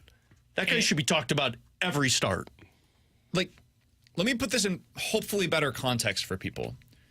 These are the pitchers that have had as good of an ERA plus, and I know it's a bit of a weird statistic, but it normalizes for eras. So, like, when pitchers were really good in 2004, their ERAs were like 3 because everybody in the league was hitting home runs like crazy. There was this like artificial stuff that was going on in the league, vitamin S, and players were using it. And so, like, the pitchers that were still really good then, you had to adjust it. So that's what ERA plus does for you. Check out those vitamin S's. Might be good, T-Bone. I wouldn't recommend it. It changes your head size, does all this weird stuff. I already got a big head. So Paul Skeens has an ERA plus this year of 2.11. Alex, since 2000, here's the entire list of pitchers that have had an individual season, whether they're rookies or 15 years into their career. Individual seasons in which a player had an ERA plus of as good as Paul Skeens or better with at least 130 innings in that season. Nobody. Justin Verlander in 2022. Jacob deGrom in 2018, Blake Snell in 2018, Clayton Kershaw in 2016, Jake Arrieta and Zach Greinke in 2015. Chris Medlin, randomly, 2012, had a really, really good season, and then his body broke on him, and he was just never the same again. I don't know if I recognize that name. Yeah, he finished 20th in the MVP voting that year. Oh, my God. And it got bad quick after that. Yeah. Rich Harden, again, randomly had like this miraculous... the A's Rich Harden? Yeah, miraculous season, and then it was just gone for him. And then Roger Clemens and Pedro Martinez. End of list since 2000. He's putting up one of the most impressive pitching seasons that we've seen in recent memory, guys. And we're not going to reward that with a rookie of the year? Because this dude with the Padres is having a good season, which I think we've made into like, whoa, look at what Jackson Merrill... He's a good player. That's it. It's not on the level with like 10 other seasons that dudes are putting up on the offensive side of things. It's like probably the 15th best offensive season that we're seeing right now in Major League Baseball. Paul Skeens literally is like a top 5 pitching season that we've seen this year, potentially number 1 in baseball this year, and is like a top 15 pitching season that we've seen in the last 20 years. You've got to reward that with this. You have to. Them not doing that, we're going to look back 20 years from now and say, this is one of the silliest award voting processes that we've seen in recent memory. It's going to be remembered that way if we do not reward Paul Skeens with the National League Rookie of the Year. Yeah. That's how this season will be remembered. Which I feel like the voting has just gotten out of hand for a lot of these awards, not just in baseball, but hockey's the exact same way. It always feels like the awards just get too absurd. And I mean, I'm with you. Like when you put up something like this, I don't know the next time you're going to see a rookie come up, dominate in Major League Baseball, specifically in the National League, where, I mean, you're going up against some pretty significant teams. When Quinn Matthews is here next year. Yeah, that's not going to happen. Sorry, buddy. But then on top of it, gets to the All-Star game, starts the All-Star game, and dominates in the first inning of the All-Star game. You don't see that very often. Yeah, I'm with you. You don't see it very often. He should be the guy that wins the Rookie of the Year. And the reason nobody's talking about it is because what are people watching right now? It's the playoff baseball. So what happens? You end up watching Jackson Merrill more. So you start to appreciate more of what you're seeing. When if you watch the Pirates, they have won a total of 19 games since August. Yeah, they've been on a free fall. How many of those did Paul Skeens start? Paul Skeens. So I did this. I'm glad you asked. He has won 5 games in that of those 19, he has started 9 of those games. 26% of their wins since August. So he is over have been when he's on the 500 mound. since the All-Star break. And the rest of the team is like a 200 winning percentage. Yeah, he is. His win-loss is 5-2. Now I know why pitchers try and get out of Pittsburgh pretty quick. Yeah. So even though like I would understand a little bit of an argument, not really even in this case, of he only impacts the team, in his case, 1 every 6 days. But still, I mean, when you're 26% of your wins since the All-Star break have come thanks to Paul Skeens and his starts, and honestly, he was outdueled by Palante, but they should have beat the Cardinals his last trip here to St. Louis. Yeah, that guy's the Rookie of the Year. Surely Jackson Merrill hasn't helped the Padres win 26% of their games since the All-Star break. To me, it's not even close, and I'm with you because of the importance or just the pure dominance of a season that he has had. Jackson Merrill's been good, but he's not putting up Ohtani-type numbers. That is dominance. Somebody on the text line said, BK, if you're not going to acknowledge the fact that Merrill has played a whole season while Skeens hasn't, then your argument is intentionally misleading. Obviously, Skeens is better on a rate basis, but it is a value accumulation award. That is what this is presented for. Let's go by value. I know a lot of people don't like wins above replacement, but the entire thing is like this is what the value of that player has been for the season. By Baseball Reference, wins above replacement, Paul Skeens has accumulated 6 WAR so far this year. 6. That's unbelievable for any pitcher to be able to do that. To do that in 22 starts, I believe it is, that he has so far this year, is borderline unprecedented. Jackson Merrill, who's been, again, really good this season, has accumulated 4 wins above replacement so far this year. One of those things is not like the other, man. It's really baffling to me that we've made Jackson Merrill into something that he is not thus far. He's a good player. He's a really good player. And I think he's going to be a really good player for a really long time. Paul Skeens is a generational starting pitcher that baseball needs more of. And the hype was unlike anything that we've seen in a really, probably since Strasburg for his debut. And then we just kind of lost interest. Like as a baseball watching community, Paul Skeens continued to do the things that he came up and was expected to do all season long. And we're just like, yeah, that's cool. Congratulations. 167 strikeouts and 131 innings, a sub-2 ERA, an ERA plus 100% above league average, below 1 whip, probably one of the 4 or 5 best pitching performances of the entire season. But Jackson Merrill's been better because his team's been better, and he was here the entire season. That's ridiculous. And just to your WAR number point there, and Fangraphs has him a little lower. They have all these websites have different WAR calculations. They've got him at 11th at 4.2.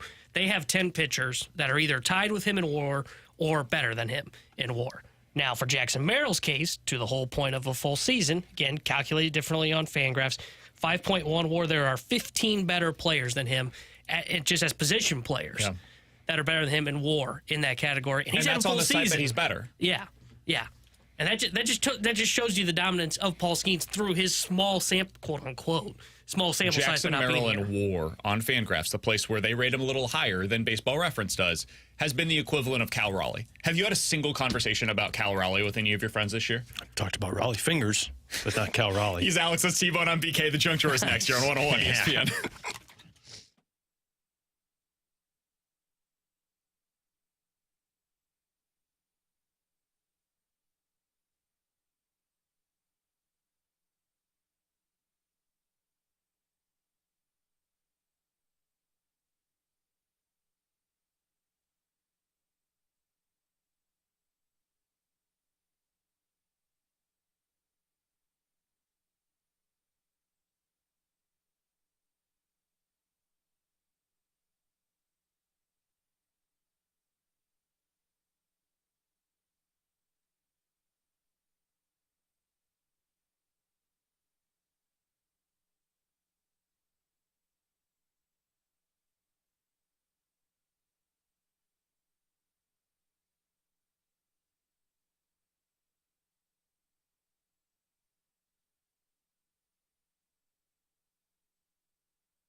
All right, so we've got a parent corner situation here. T-Bone, go ahead and sit over there. Yeah. We will give you story time for the next 5 or 7 minutes here on BK. Get your applesauce here.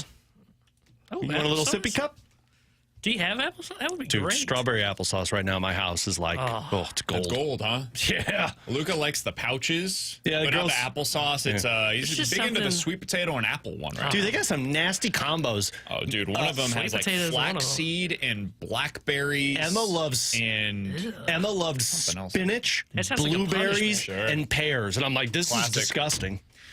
We try to get more of the vegetables spinach and in there now. blueberries. Luca doesn't really. It's combined. The other day we gave Luca some broccoli, and he put it in his Mushed up mouth. broccoli or like the No, stone? just actual broccoli. That seems- just steamed, and he put it in his mouth, and then Yeah. just did one of those. That's my reaction. Yeah, me like, too, okay. man. Still to this day. So yesterday was an interesting day at our household, Alex. I'm curious how it was with your girls, because first it started with us making dinner. I grilled outside. Kara was helping me out with the potatoes. We did steak and baked potatoes. That's problem number one. You're not supposed to be touching a grill. That sounds pretty good, though. So Kara was having Luca help her out with the potatoes. She put, we had a little station down below. She was washing the potatoes before we put them into the oven. And Luca was going to grab the potato from her and put them into the strainer. Oh, right? yeah, that's funny. It's funny you So- think that's going to happen. She said, "Hey, Luca, go put them in the basket." He said, "Okay." Oh, boy. We have a laundry basket that's set up at the end of the kitchen because I was getting ready to take it downstairs. Smart kid. Put it in the basket. He takes it over and doesn't just put it into the basket, throws it into the bottom of the basket, and then walks back over to the next one. She's like, well, I mean, hard to get upset with that. Then after we're done with dinner, he wants to go play. So we go into the living room. We have this ottoman that has a lid on it, right? So you can like use it for storage and stuff. And at this point, we just use it for storage for his toys. And he has decided that is also my play area now. I go play inside of the ottoman. So you take off the lid and he can get inside it, whatever. So he gets ready to do that. And at the time, he's just playing from the outside. He's got a couple of toys on the inside. He's playing from in there. And then suddenly, his feet just go, phew. He decides, I'm going to go inside of the ottoman and like tries to tilt himself up. Genius. At daycare, his cousin is into gymnastics right now, so I think he's learning from her The what old cousin. cartwheels look like, all that stuff. So, yeah. The old That was cousin part thing. 2. Part 3, it continued from there. As we're getting his pajamas on, we've got him on the changing table. We've got it up against his wall in his room, all right? He's doing this new thing where it's a head bob, but instead of doing his head forward, just randomly, out of nowhere, he throws his head backwards. Yep. Again, we're up against the table. You know what I do when that happens? I turn on Willow Smith. I whip my head. He thinks it's hilarious. I think it's less hilarious when he's doing it against a wall. So, Oh, man, I think that's hilarious. he's standing on there. I got his jammies on. I'm zipping him up and whatnot. And he just goes, bam! Knocks himself out. And I think it's funny, but also in my heart of it's hearts, hilarious. I'm like, dude, are you okay? So first you have to make sure they're okay. Oh, yeah. And then when they are okay, you can't really laugh, Alex, because you don't want them to do it again. Yep. So yeah, potato into the basket. It's good. Hands and head, boom, right into the ottoman, and then head straight back into the wall. Welcome to 15 months. It's funny you say the head because the other night I came back from doing a Blues game and I went in, I changed, brushed my teeth and everything, and so I got in bed. So we have the little baby monitor sit next to our nightstand. And so Katie's watching TV, I get down in bed next to her, and all of a sudden you start hearing this. It's going on like consistently, and I go, what the hell is this? You know me, I'm thinking there's another damn squirrel up in my attic or something. And she goes, oh, that's Emma. I go, what? And she goes, yeah, she lays against the wall and she just bangs her head against it. I go, what? So I look at the camera and she's doing this. Just while she's falling asleep. Got a good beat in her. Yeah, Yeah, that's what Luca does, but instead of against his wall, it's against his crib. He's just in the middle of the night will be like, oh, bam! Yeah. Oh, Adelaide, when she was a kid, she could stay and she'd put her teeth on the crib and just do this. Like corn on the cob. I'm like, what are you doing? But that wasn't my story. You could have stopped at part 2 for my story, BK, because So, of course, my whole household over the weekend last week were sick. So we're all on the back end of it. Everybody's feeling better. Sometimes once you got the stomach bug, though, the ramifications come out the other end. Oh, boy. So Katie had to take the girls, so we're going on our trip to Branson this weekend, and Katie had to go to the dollar store and gets like a car basket for the girls. So they were walking around the dollar store, and she's pushing the cart, and Adelaide walks next to her, and she goes, "Mommy, my underwear's leaking." And so she's potty training now, and so like we have her put the little undies on and tells us she's got to go. She's really good about it. And so she walks over, and she goes, "Yeah, Mommy, my undies are leaking." And Katie's like, "Oh, did you pee?" She's like, "Okay, well, we'll change it when we get in the car." She's wearing a dress. And so Katie kept going, and Adelaide kept going, "Mommy, my underwear's leaking." And so Katie said, "What are you talking about?" She lifted her dress up. Liquid number 2, just down the leg. And as a parent, not only as a parent of just one child, you're like, what the hell do I do? Yeah. She had a baby and a 2-year-old and all three of them. She's like, well, so she texted me a picture and she goes, we're on our way home because Adelaide had an accident, and Adelaide's in her car seat, completely nude, holding a water bottle, just smiling from ear to ear. And it's like, you feel awful because she's potty training, and so she's learning that she has to go. But like with the stomach bug in that scenario, like sometimes you just don't make it in time. Our experience with something similar to that was a little less forgiving. We didn't realize at the time, because we're stupid, that swim diapers, I don't know if you knew that there's swim diapers at T-Bone. I did not. Yeah, they're only for number 2. Yeah, they don't hold number 1. They don't hold anything in, which we learned after the fact. Yep. We were going over to a friend's house for a play date, and they had this like splash pad and everything set up, so we put him in a swim diaper because, going into water, and we put him in that before we left the house on our way to the play date. And then he peed in the car because he's 1, and that's what he does. And we get there, and he's just splashing around prior to getting into the water. So kind of defeats the purpose of the swim diaper, am I right? Yeah. I want to go jump in your pool right now All with right, pee. coming up in 15 minutes, we're going to get into Believe It or Not. But next, Alex is mad about another goalie list. Who could have seen this one coming? It's officially hockey season. We'll get into that next year on 101 ESPN.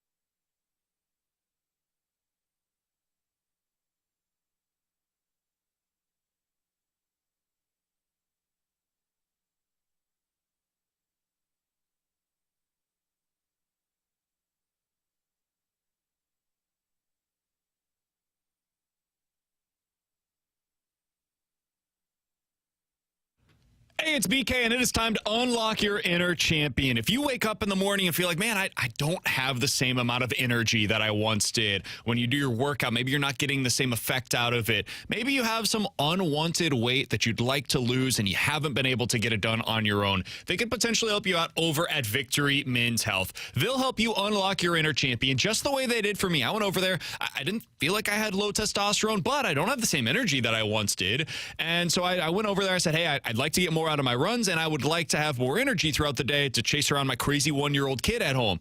He said, all right, let's take a micronutrient lab. We'll find out where you're at with all of your levels. I'm okay. I'm in the normal range for testosterone, but I did have a decent number of vitamin deficiencies. They were able to help me out with that. They can help you out too. Weight loss, testosterone, erectile dysfunction issues. Go over to their website today or check out their 4 great locations across the St. Louis area. It's Victory Men's Health. Super easy process. Book online today at victorymenshealth.com and victorymenshealth.com.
Alex is mad at another goalie list. Who could have seen this coming? It's officially hockey season. That's how I know. The Daily Faceoff put out their 32 goalie tandems. That'll be the best for 2024, 2025. And Alex, at number 1 was not the St. Louis Blues, which meant you looked at this list and said, get it out of here. No, I scrolled. He's Alex. That's T-Bone. I kept scrolling, and I'm like, what the hell is this? So the Daily Faceoff does really good work. Matt Larkin has been on the show a number of times, but Alex now hates him because I texted him that on too. this list, he had number 1, the New York Islanders. Number 2, the New York Rangers. Do you hate him yet? No, not yet. Number 3, the Nashville Predators. Now I hate him. Number 4, the Winnipeg Jets. Number 5, the Dallas Stars. Number 6, the New Jersey Devils. Number 7, Boston. And at number 8, pretty reasonable ranking, I would say, he had Jordan Binnington and Joel Hofer. Here's what he had to say about the Blues tandem. After seemingly declining every year following his legendary Stanley Cup run in 2018, Binnington has found his game and played arguably his best hockey since that season last year. Maybe it was the emergence of Hofer that pushed Binnington. Hofer didn't get a lot of fanfare, but was quietly one of the league's best goaltenders as a rookie. He sat 8th in goals saved above expected, right behind Swayman last year. The Blues should get quality goaltending no matter who tends the crease game to game. I was tempted to rank them a bit higher for that reason, but I am factoring in Hofer's small sample size at just 35 career games. Alex, he had him at 8th overall. I got to tell you, I think that feels about right to me. Why'd you hate him? Why'd you think that that's way too low? Because they're top 5. And they will be top 5 by the end of the season. Like, I agree with the Sorokin, Varlamov. Now, if you look at their numbers from last season, the Blues and Binnington and Hofer were better than Sorokin and Varlamov just in terms of save percentage. And if you want to go off of goals saved above expected, they both were better than either goaltender in the Islanders. But I think Sorokin's probably one of the best goaltenders in the National Hockey League, and Semyon Varlamov is a really good backup. I could argue the Blues at 2 because Jonathan Quick had a renaissance, but I don't know if he's going to continue that when he's like 38 years old. But fine. Igor Shesterkin, another one of the greatest goaltenders right now in the game. I am so not saying that you say Saros and Scott Wedgwood are going to be better. Do you know what Scott Wedgwood's save percentage was last year as a goaltender? Saros is going to start like 70 games. Well, last year he only started like 48, 51 of them, I think. They also had one of the best backup goalies in the league last year. Yes and no. I mean, it was Kevin Lankinen, if I'm not mistaken. He started 64 games last year. Saros did. I did not realize that because he started off slow for them. Regardless, Binnington was better than Saros in terms of save percentage last year and goals saved above expected. And Scott Wedgwood had an .899 save percentage. And remember, this is a tandem. This is not just one goaltender. Yeah, but when one of them's making 65 starts a year, that feels like that has to be a significant portion. That's fine, but again, tandem. Binnington had similar numbers to him. But then you get to the Winnipeg Jets. Connor Hellebuck, there's no argument there. But their backup from last year isn't there anymore. It was that Laurent Brossoit, who was like really good for them, like a .927 save percentage. Now they got 2 guys who don't even have a tandem.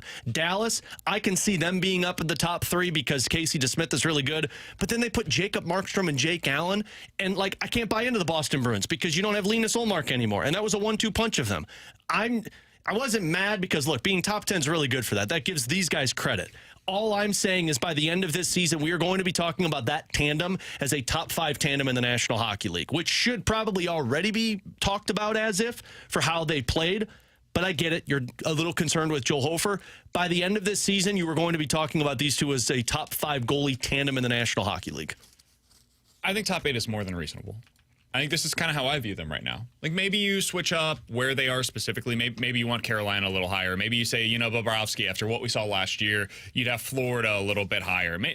Maybe you go Ottawa, where they've got Ullmark now as a part of their goalie tandem. Maybe you'd have them higher. Or maybe you say, hey, it's going to be a bounce-back year for Andrei Vasilevsky, who is 13th on this list. I could see that. Wouldn't be surprised. I think top 8 is reasonable for where the Blues are at right now with this tandem. Binnington was amazing last year, and if he follows that up with another season, I'm more than happy to eat crow and say, yeah, bona fide top 5 goalie tandem in the NHL. I'm not willing to just go ahead and say, like, with certainty that that's going to be the case. And I think some of these other guys, I do think sometimes we just have to give credit where it's due. You say Saros is amazing, man, and it's every year that he's amazing. Connor Hellebuck, every season he comes in and is a really, really good goaltender. Same thing for Ottinger. I think that's the thing for Binner that I still need to see is more consistency. And I understand a lot of this. And if you're a texter that's going to text us in, you don't have to. I will save your time for you. Some of it is because of the lack of the liabilities that have been in front of him. He's not had a good defensive core. And it's possible this is the best defensive core he's had in like 5 years in front of him this year, and that will change things. I will change my opinion on this if that ends up being the case. But for right now, I think 8th feels about right to me. If they finish as a top 8 goalie tandem in the NHL, and that's definitive, and everybody agrees with that unanimously, this team's going to be really good, and you're going to probably be closer to their points total than me and Tanner are, Alex, by the end of the season. Yeah, I get it. It's preseason, and you really can't judge it off of preseason. But just watching them so far, they both look locked in. This is going to be the stalwart of this Blues team this season. Like, this is what is going to carry them to the playoffs if they make the playoffs. It's both goaltenders. I think you're going to see more along the lines of both of these guys playing close to 41 games. Maybe a few more for Bennington, but by the end of the season, you're going to be talking about Joel Hofer getting a little bit extra playing time than where he's at right now. Other thing that I wanted to get to on the Blues, Alex, is we talked yesterday about some of the quotes from Doug Armstrong on the Spit and Chicklets podcast. He had another one that's made the rounds, and I think it's worth a little bit of time here.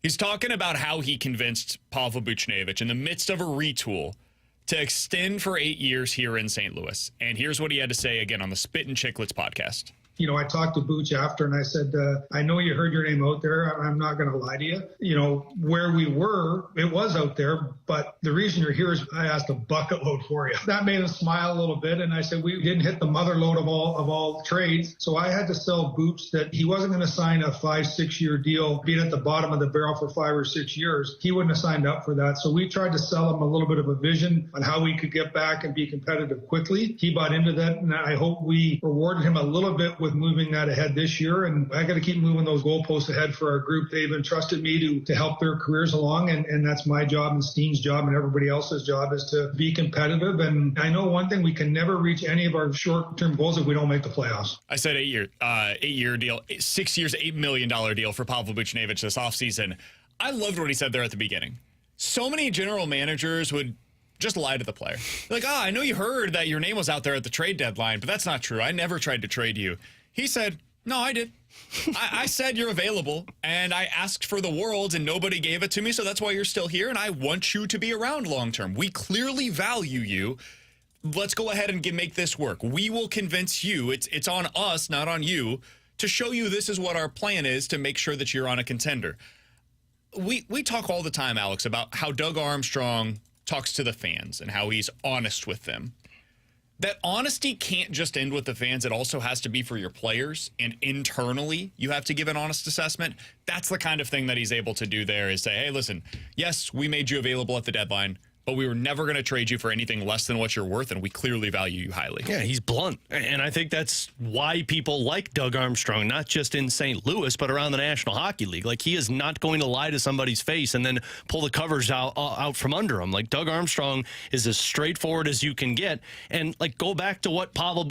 Like, that's why I think it works. Certain players work in St. Louis. Go back to the offseason with Pavel Buchnevich, and he was asked how many times, do you want to be here? Do you want to be here? It's like, I want to win. And Pavel Buchnevich probably understood if Doug Armstrong was like, yeah, we tried to trade you because you were going to make our team better. Yep. But he was like, well, you didn't trade me. And they had to sell him on how we're making the team better. They did. Pavel Buchnevich resigned. This is why I think so many people get on board with the Blues and turning this thing around so quickly compared to, say, the Cardinals. Doug Armstrong is blunt, he is honest, he is straightforward, and if he can't pull something off that he said, he's going to tell you why he couldn't pull it off. And that's just how he has always run business. That's Alex. He's T-Bone. I'm BK. Coming up next, we're going to play a game of Believe It or Not. 314-399-9646 is the Air Comfort Service text line. If you guys have a scenario, we will tell you if we believe it or not after we sing next here on 101 ESPN.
All right, this is going to be a struggle, boys.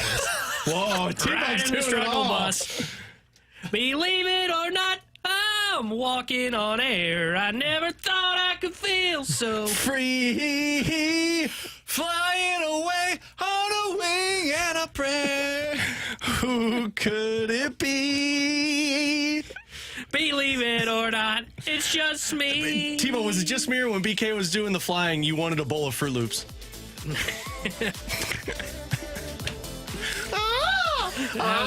Are you saying that because of the beak? No, not at all, man. No, because you have a very colorful taste in apparel. We could get you a Fruit Loop sponsor. I got to tell you, so I thought T-Bone really came in strong there. Oh, boy, but And as then it suddenly went... he just started screaming. I don't know what happened, but And, he's getting a little... I don't know. I've started to feel a little bit. I feel like I had to cough, so I feel like I had to just really push. it's all good, man. You're feeling. Yeah, you got it, man. Good. You got it. You got it. 314-399-9646 is the Air Comfort Service text line for Believe It or Not. Guys, believe it or not, now that it's been reported by Ken Rosenthal You sound happy about this one. that Mo and Ollie will be back in 2025, believe it or not, Paul Goldschmidt will also be back with the Cardinals in 2025. Believe it. And so will Kyle Gibson and probably Lance Lynn. Not Lance Lynn. But I'll believe this one. Paul Goldschmidt will be back. I'll believe it, too. Now that Mo's back, we're running it back. And I can tell you, we need a middle-of-the-order hitter. No, more than anything, you need a leader. Paul Goldschmidt. You need a leader. Yeah. But, You need yeah. a leader in that clubhouse. He'll be back. He'll be back. Okay. He sells. Okay. I'm going to believe it too. Why not? You just got to kick that can down the road a little bit. One more year. He's just going to go. We're going to soar to the top of the standings with Paul Goldschmidt in the middle of the order. We're flying south. Yeah. Yeah, you'll fly to Jupiter for that one. For retirement with Alex. Yeah. Alex, you ready? Believe it or not, guys, among defensemen, Justin Falk will finish top 10 among power play points next year. This year. Justin Falk. We'll finish top 10 in the NHL. In points on the power play. In the NHL? Among or on the defensemen. Blues? In the NHL. Oh, on the Blues, I would believe. Power play points by a defenseman. Top 10 in the NHL for Justin Falk. Not believing. Last year, 24 was 10th best. No. You don't think he can put up 25 points on the power play? No. Yeah, I'm not going to believe this. How many points did he put up in total last year? He put up 28 on the season. Wow. Oh, no. Sorry, that was assists. Oh, that's like, whoa.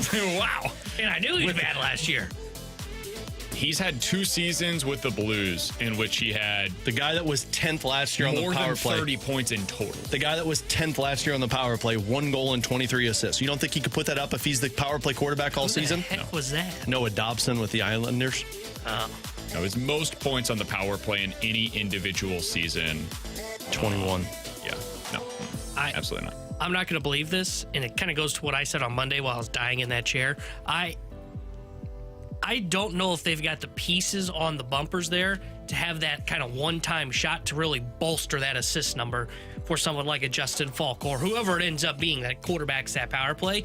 Because why would you see some of those? Now, granted, I guess Krug never got here, but some of those numbers would go up for the previous guys. Why? Because Perron, you were getting assist when he would have that one-time shot from that bumper spot. Alex, I'm curious to hear your answer to this. I'm going to believe it. I think with his shot, the one and how many times he takes the shot, I think he could score 5 on the power play for you. And then you're talking about just getting a couple of tip-ins with guys in front of the net.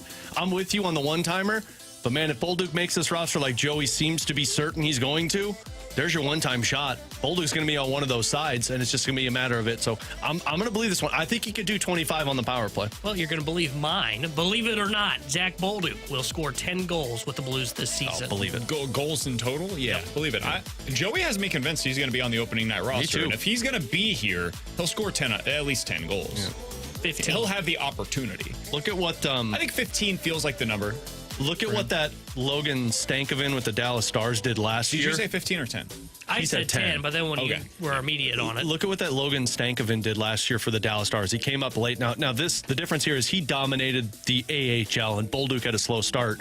But in 24 games last year for Dallas, this kid came up and had 6 goals and 14 points. Bolduc had, 6 goals and 9 points, if I'm not mistaken? Yeah, 5 goals and 4 assists. Yeah, 5 goals and 4 assists and 9 points. So, that was close to the same. And then this is a guy they view as a top 9 forward for him next year. So, 10 goals, I don't think that'll be a problem.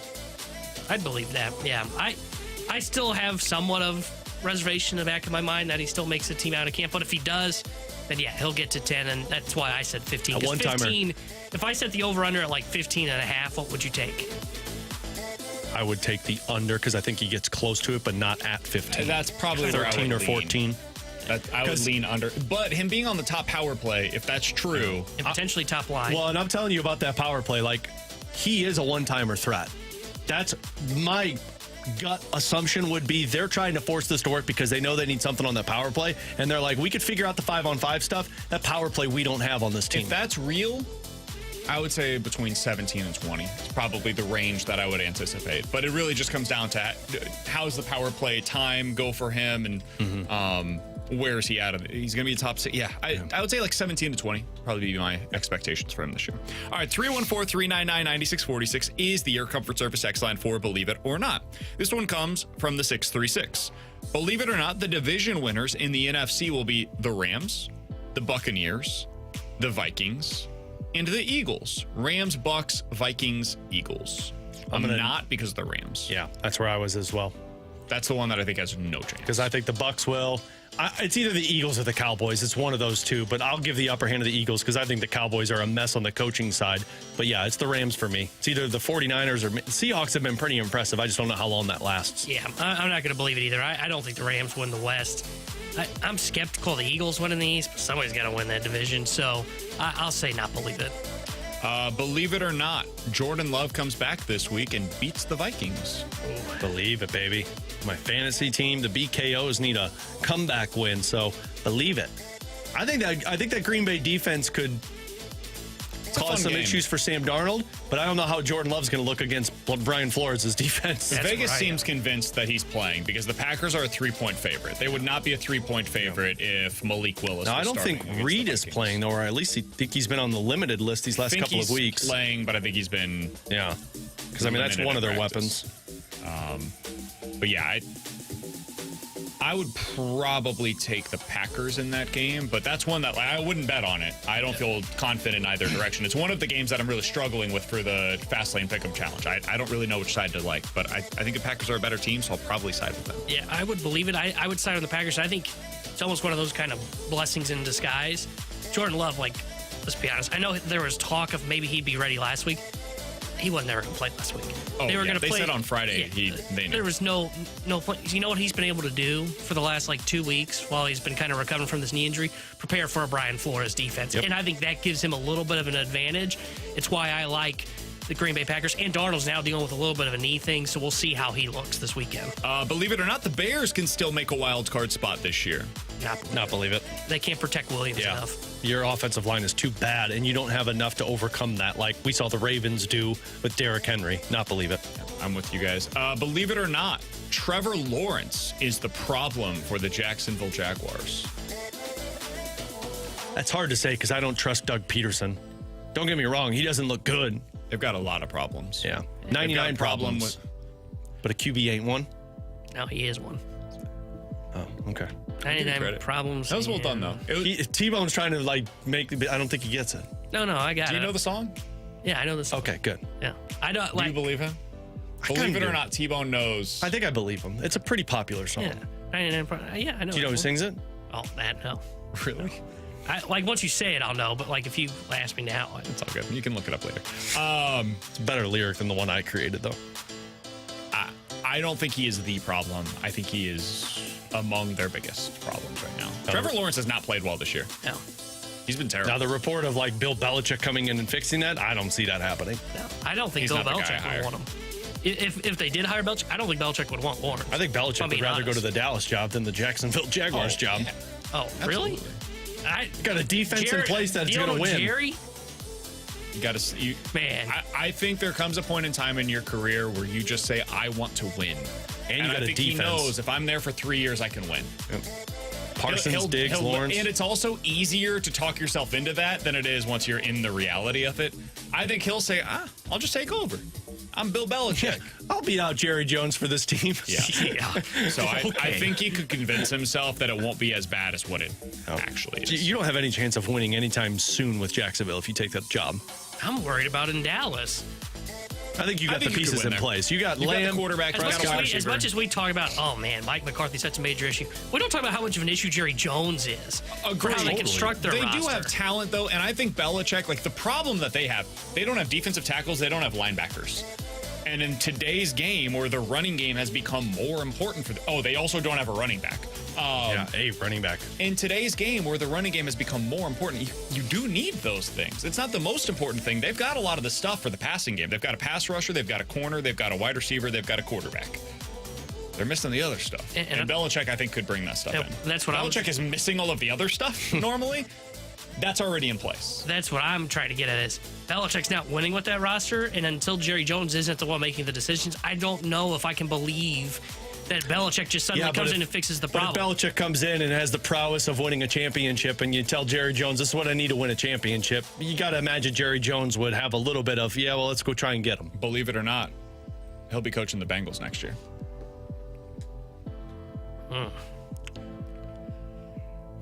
That would be the fun one. The answer is no, because they're not going to pay him what he's going to end up asking. But I still don't know if the Bengals are going to fire Zach Taylor, though. Yeah.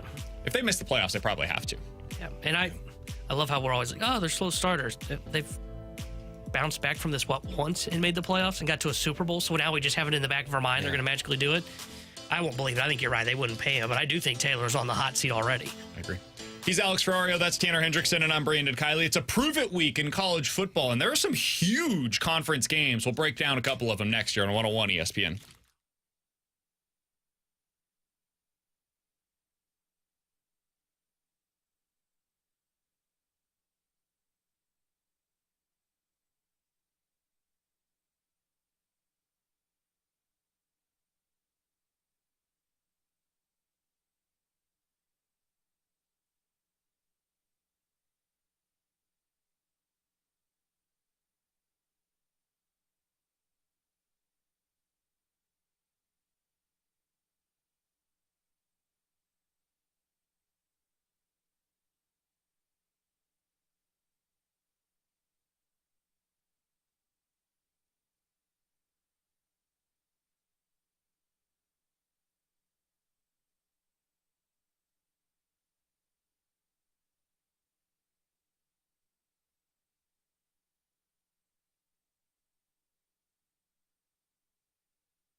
Tara Hendricks here at the Sports Center update brought to you by Saliga Heating and Cooling. Cardinals beat the Colorado Rockies last night 5-2, guaranteeing them a 500 season. They're back in action today, trying to sweep Colorado. 2:10 will be first pitch as Kyle Gibson gets the start for St. Louis. And tonight here on 101 ESPN, we got Thursday Night Football for you as the New York Giants take on the Dallas Cowboys. We'll have pregame coverage starting at 6:30. This Sports Center update is brought to you by Saliga Heating and Cooling, an independent American Standard heating and air conditioning dealer.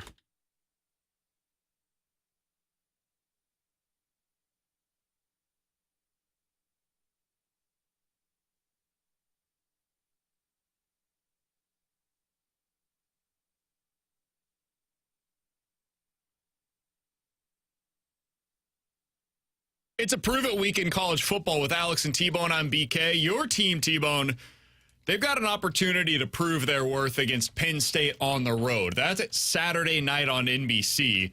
T-Bone, you're going to be in with me tomorrow as Alex is out. So we'll break this thing down a little bit further tomorrow during the show.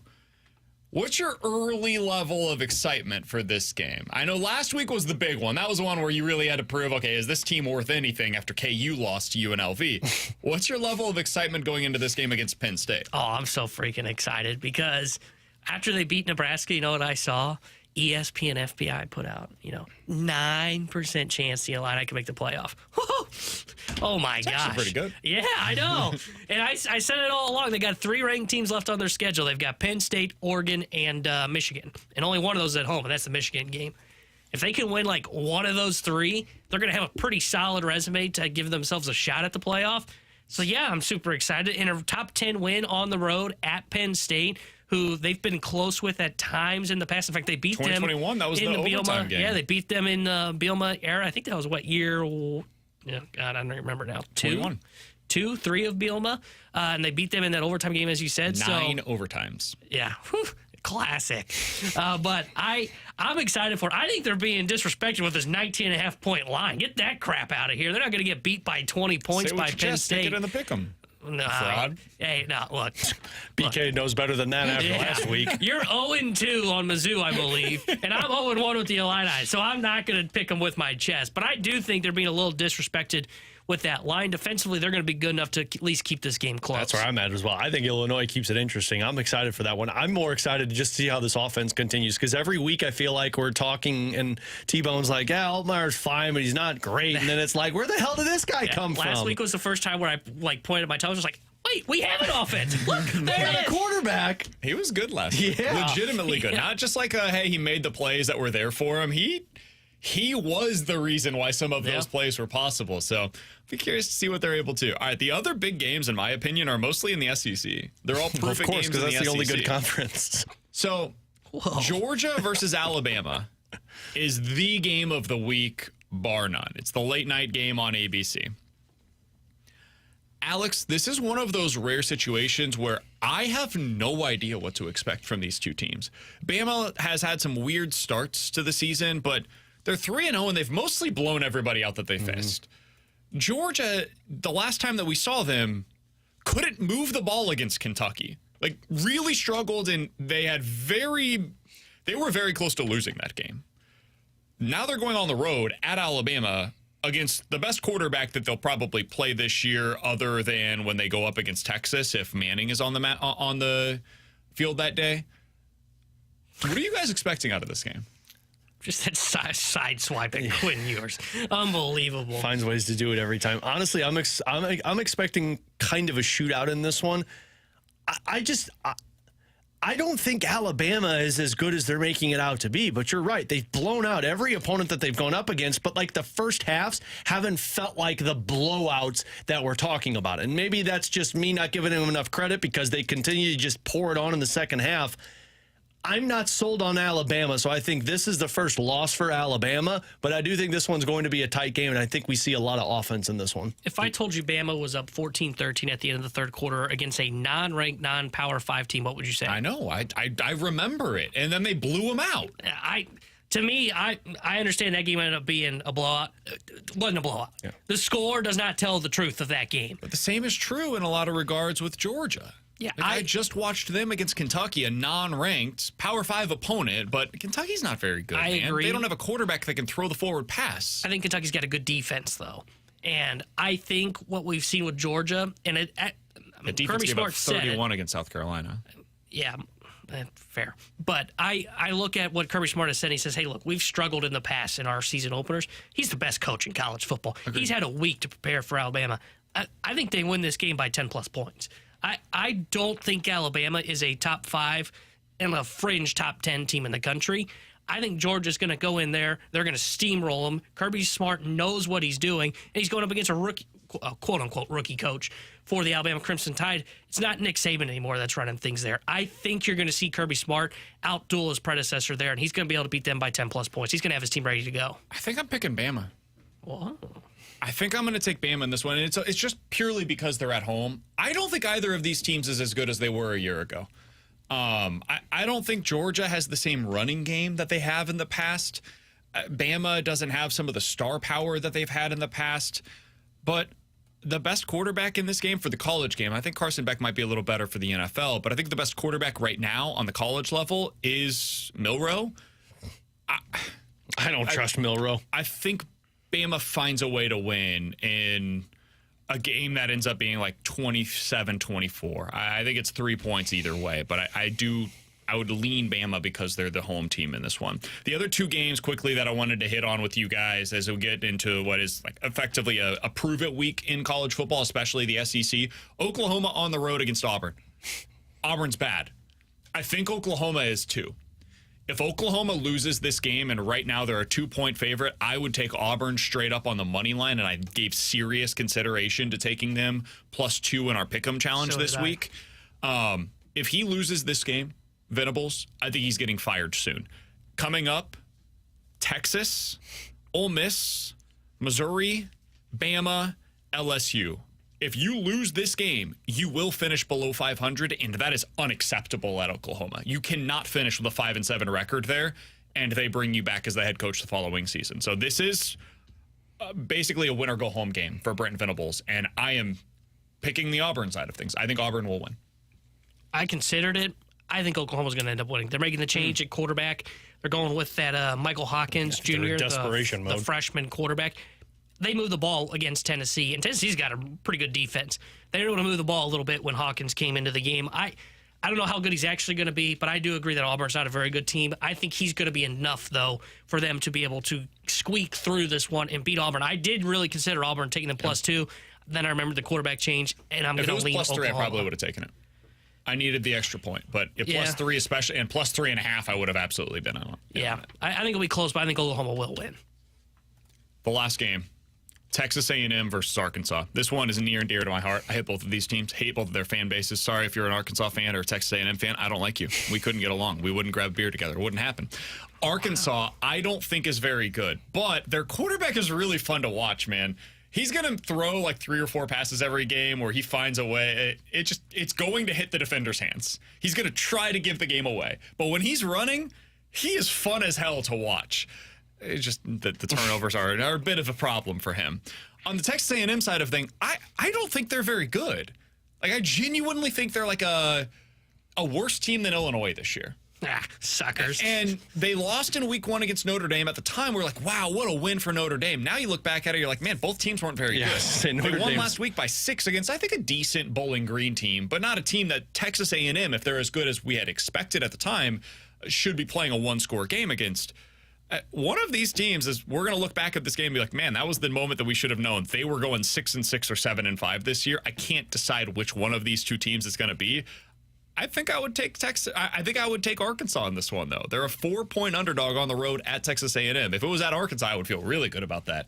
But I think I'm taking Arkansas plus the points. I would get that. I think a couple of articles I read about this one says that Arkansas, when you got the better quarterback, you take that upper hand. But like you mentioned, I mean, Texas A&M has a couple of bigger wins under their belt, but I don't think either of these teams are any good. So, frankly, it's kind of like changed their quarterback already. Yeah. It's a trend in the SEC this year. Auburn changed quarterback. Oklahoma changed quarterback. Texas A&M changed quarterback. We're seeing that at Arkansas. A lot of these teams have changed. I think both of these teams will be out of the 25 by the end of the season. So. I think A&M's like that classic, it's classic Jimbo Fisher A&M, where it's like, man, you thought they'd be really good. You saw the first opening night, and then you end the season, you go, oh, they're 7-5. Yep. Oh, okay. So they're going to probably look back at this and go, oh, we just paid out Jimbo Fisher's large payout to do the same freaking thing. He's Tanner Hendrickson. That's Alex Ferrario. I'm Brandon Kiley. Coming up next, we're going to hit the BK and Ferrario Rewind, put a bow on this thing here on 101 ESPN.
Hey, each week the Riz Show and the Fast Lane battle it out in the Pick'em Challenge, but sometimes they come together to hang out and watch some football, and that's what they're doing tonight. You can learn from the Riz Show and Jamie Rivers from the Fast Lane tonight from 6:30 to 8:30 at Helen Fitzgerald's. Come watch Thursday Night Football, win some Point and 101 ESPN giveaways, and enjoy a cold Bud Light. That's tonight from 6:30 to 8:30. Learn and Jamie Rivers at Helen Fitzgerald's on Lindbergh in Sunset Hills. All right, let's hit the rewind. If you missed anything from today's show, be sure to check out the podcast page, 101ESPN.com, and the free 101 ESPN app is where you go to find it. It's all presented by Dobbs Tire and Auto Centers. Alex, the Cardinals have won 81 games. Today they go for win number 82. They are on the road at Colorado. It's a day game coming up here in just a little bit. They have 4 games remaining. They have the potential to get to 85. Real chance they get to 84, though. You got San Francisco, who's also not very good, coming up in the next series. Alex, last year, 84 wins would have reached the postseason in the National League. In fact, the team that went to the World Series out of the National League, the Diamondbacks, won 84 games last year. This year, that's not the case. This year, the bar to clear to reach the postseason is higher, and I know that's something that T-Bone is very happy about. You're going to have to win probably roughly 90 games to be able to get in. Finally, some competitiveness in the NL. Seriously. How much has that skewed the way that we look at this Cardinals team, Alex? Like, if you had the same National League around the Cardinals this year that existed a year ago, and they were still in playoff contention today, would we be viewing things the same way that we currently are about this team for the now and for the future? I don't think so, because I don't think you're viewing it off of did you make the playoffs or didn't you make the playoffs. It felt like, and we said this at the beginning of the season when we were talking about this being a potential playoff team, and you got mad at us about it because the Cardinals, it felt like fans wanted to see, are you going to win in the playoffs? Because getting to the playoffs is one thing, but are you going to take a step somewhere else? And even if this record, this season was placed into last year and they made the playoffs, you still have seen, I don't want to say zero, but very little progression in the young players that are supposed to be taking over this team. The exception of Mason Wynn, you still look at the Cardinals after this season and say, do we have anything in Jordan Walker? What's the deal with Nolan Gorman? Who's our outfielders next season? Is Victor Scott developing? What's Ivan Herrera? Like, you still have so many questions about this team in another season that you missed the postseason.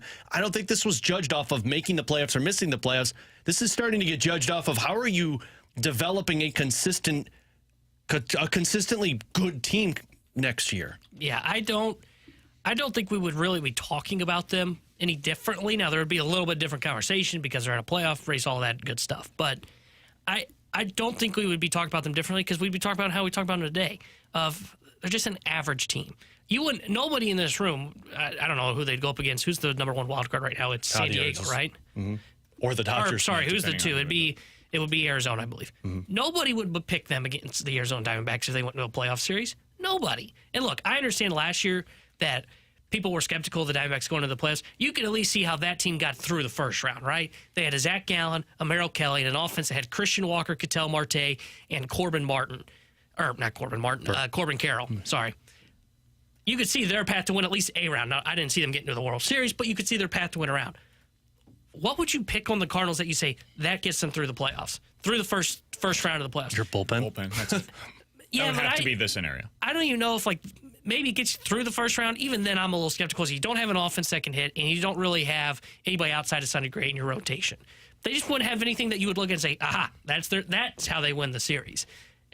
You would view them the same. You'd view them as an average team. You'd be frustrated. You probably wouldn't pick them in a playoff series, and then you'd leave that playoff series going, we just lost in 2 games. We still haven't won a playoff game in however many years it's been, 2019. And fans would be even more upset because they got to watch them fail in October. I think we would view them like we viewed the Miami Marlins of last year. Frauds.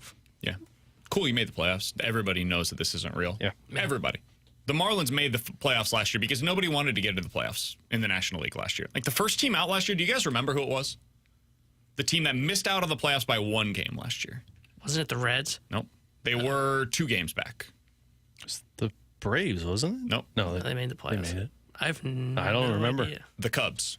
The Cubs were 1 game out of the playoffs last year. They finished. By the way, they're going to finish above 500 again, too. I don't remember that. The Marlins finished with 84 wins, and the 3 wildcard teams last year were the Phillies, the Marlins, and the Diamondbacks. Nobody remembers that Marlins. I bet you half of our audience just remembered for the first time in 6 months that the Marlins made the playoffs last year. It was that forgettable. And that's what the Cardinals would have been this year in the postseason. And it's not a shot against any of the players, just the truth. I think a lot of the people inside of the organization would probably feel the same way if they made the postseason with this current version of themselves, changing nothing else other than what the requirement was, the barrier to entry was for the National League postseason. So it would have been a conversation. Our conversations this year would have been similar to what they were midway through the season. But BK, they're not very good. They're an average team. And I would have said, yes, I agree with all of those things. But at least they made the playoffs. Playoff baseball is funny. You said, well, what's fun about knowing that you're going to lose? And I would say, well, you never know. And then they would lose in 2 games. And I'd be like, well, you guys knew. Didn't we have fun, everybody? I feel like I'm reliving a conversation we had in April and in May. Yeah, we Was this 2022 again? The reason why I know what these conversations would have been is because we had them all year long. In the end, T-Bone and Alex and you, text line, you were right.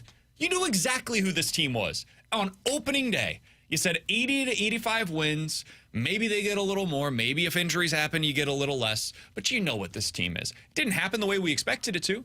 I think the pitching mostly held up better than people expected. The offense was probably a little worse than people expected. Arenado and Goldie, certainly worse than a lot of people expected.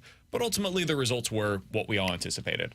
So I don't think it would change a whole lot. And yay, they got back to 500. They're not going to have the back-to-back losing seasons. But other than that, this season has been a loss. And good news is next year's going to be different. For sure, because Mo and Ollie are going to be back, according to Ken Rosenthal. With Alex and T-Bone, I'm BK. If you missed anything from today's show, be sure to check it out on the podcast page. 101ESPN.com and the free 101 ESPN app is where you go to find it. It is all presented by Dobbs Tire and Auto Centers. Alex is going to Steal Your Dollar City tomorrow, so he is going to be out. T-Bone is in. We will talk to you guys then. We'll talk to you then. The Brass Line coming up next here on 101 ESPN.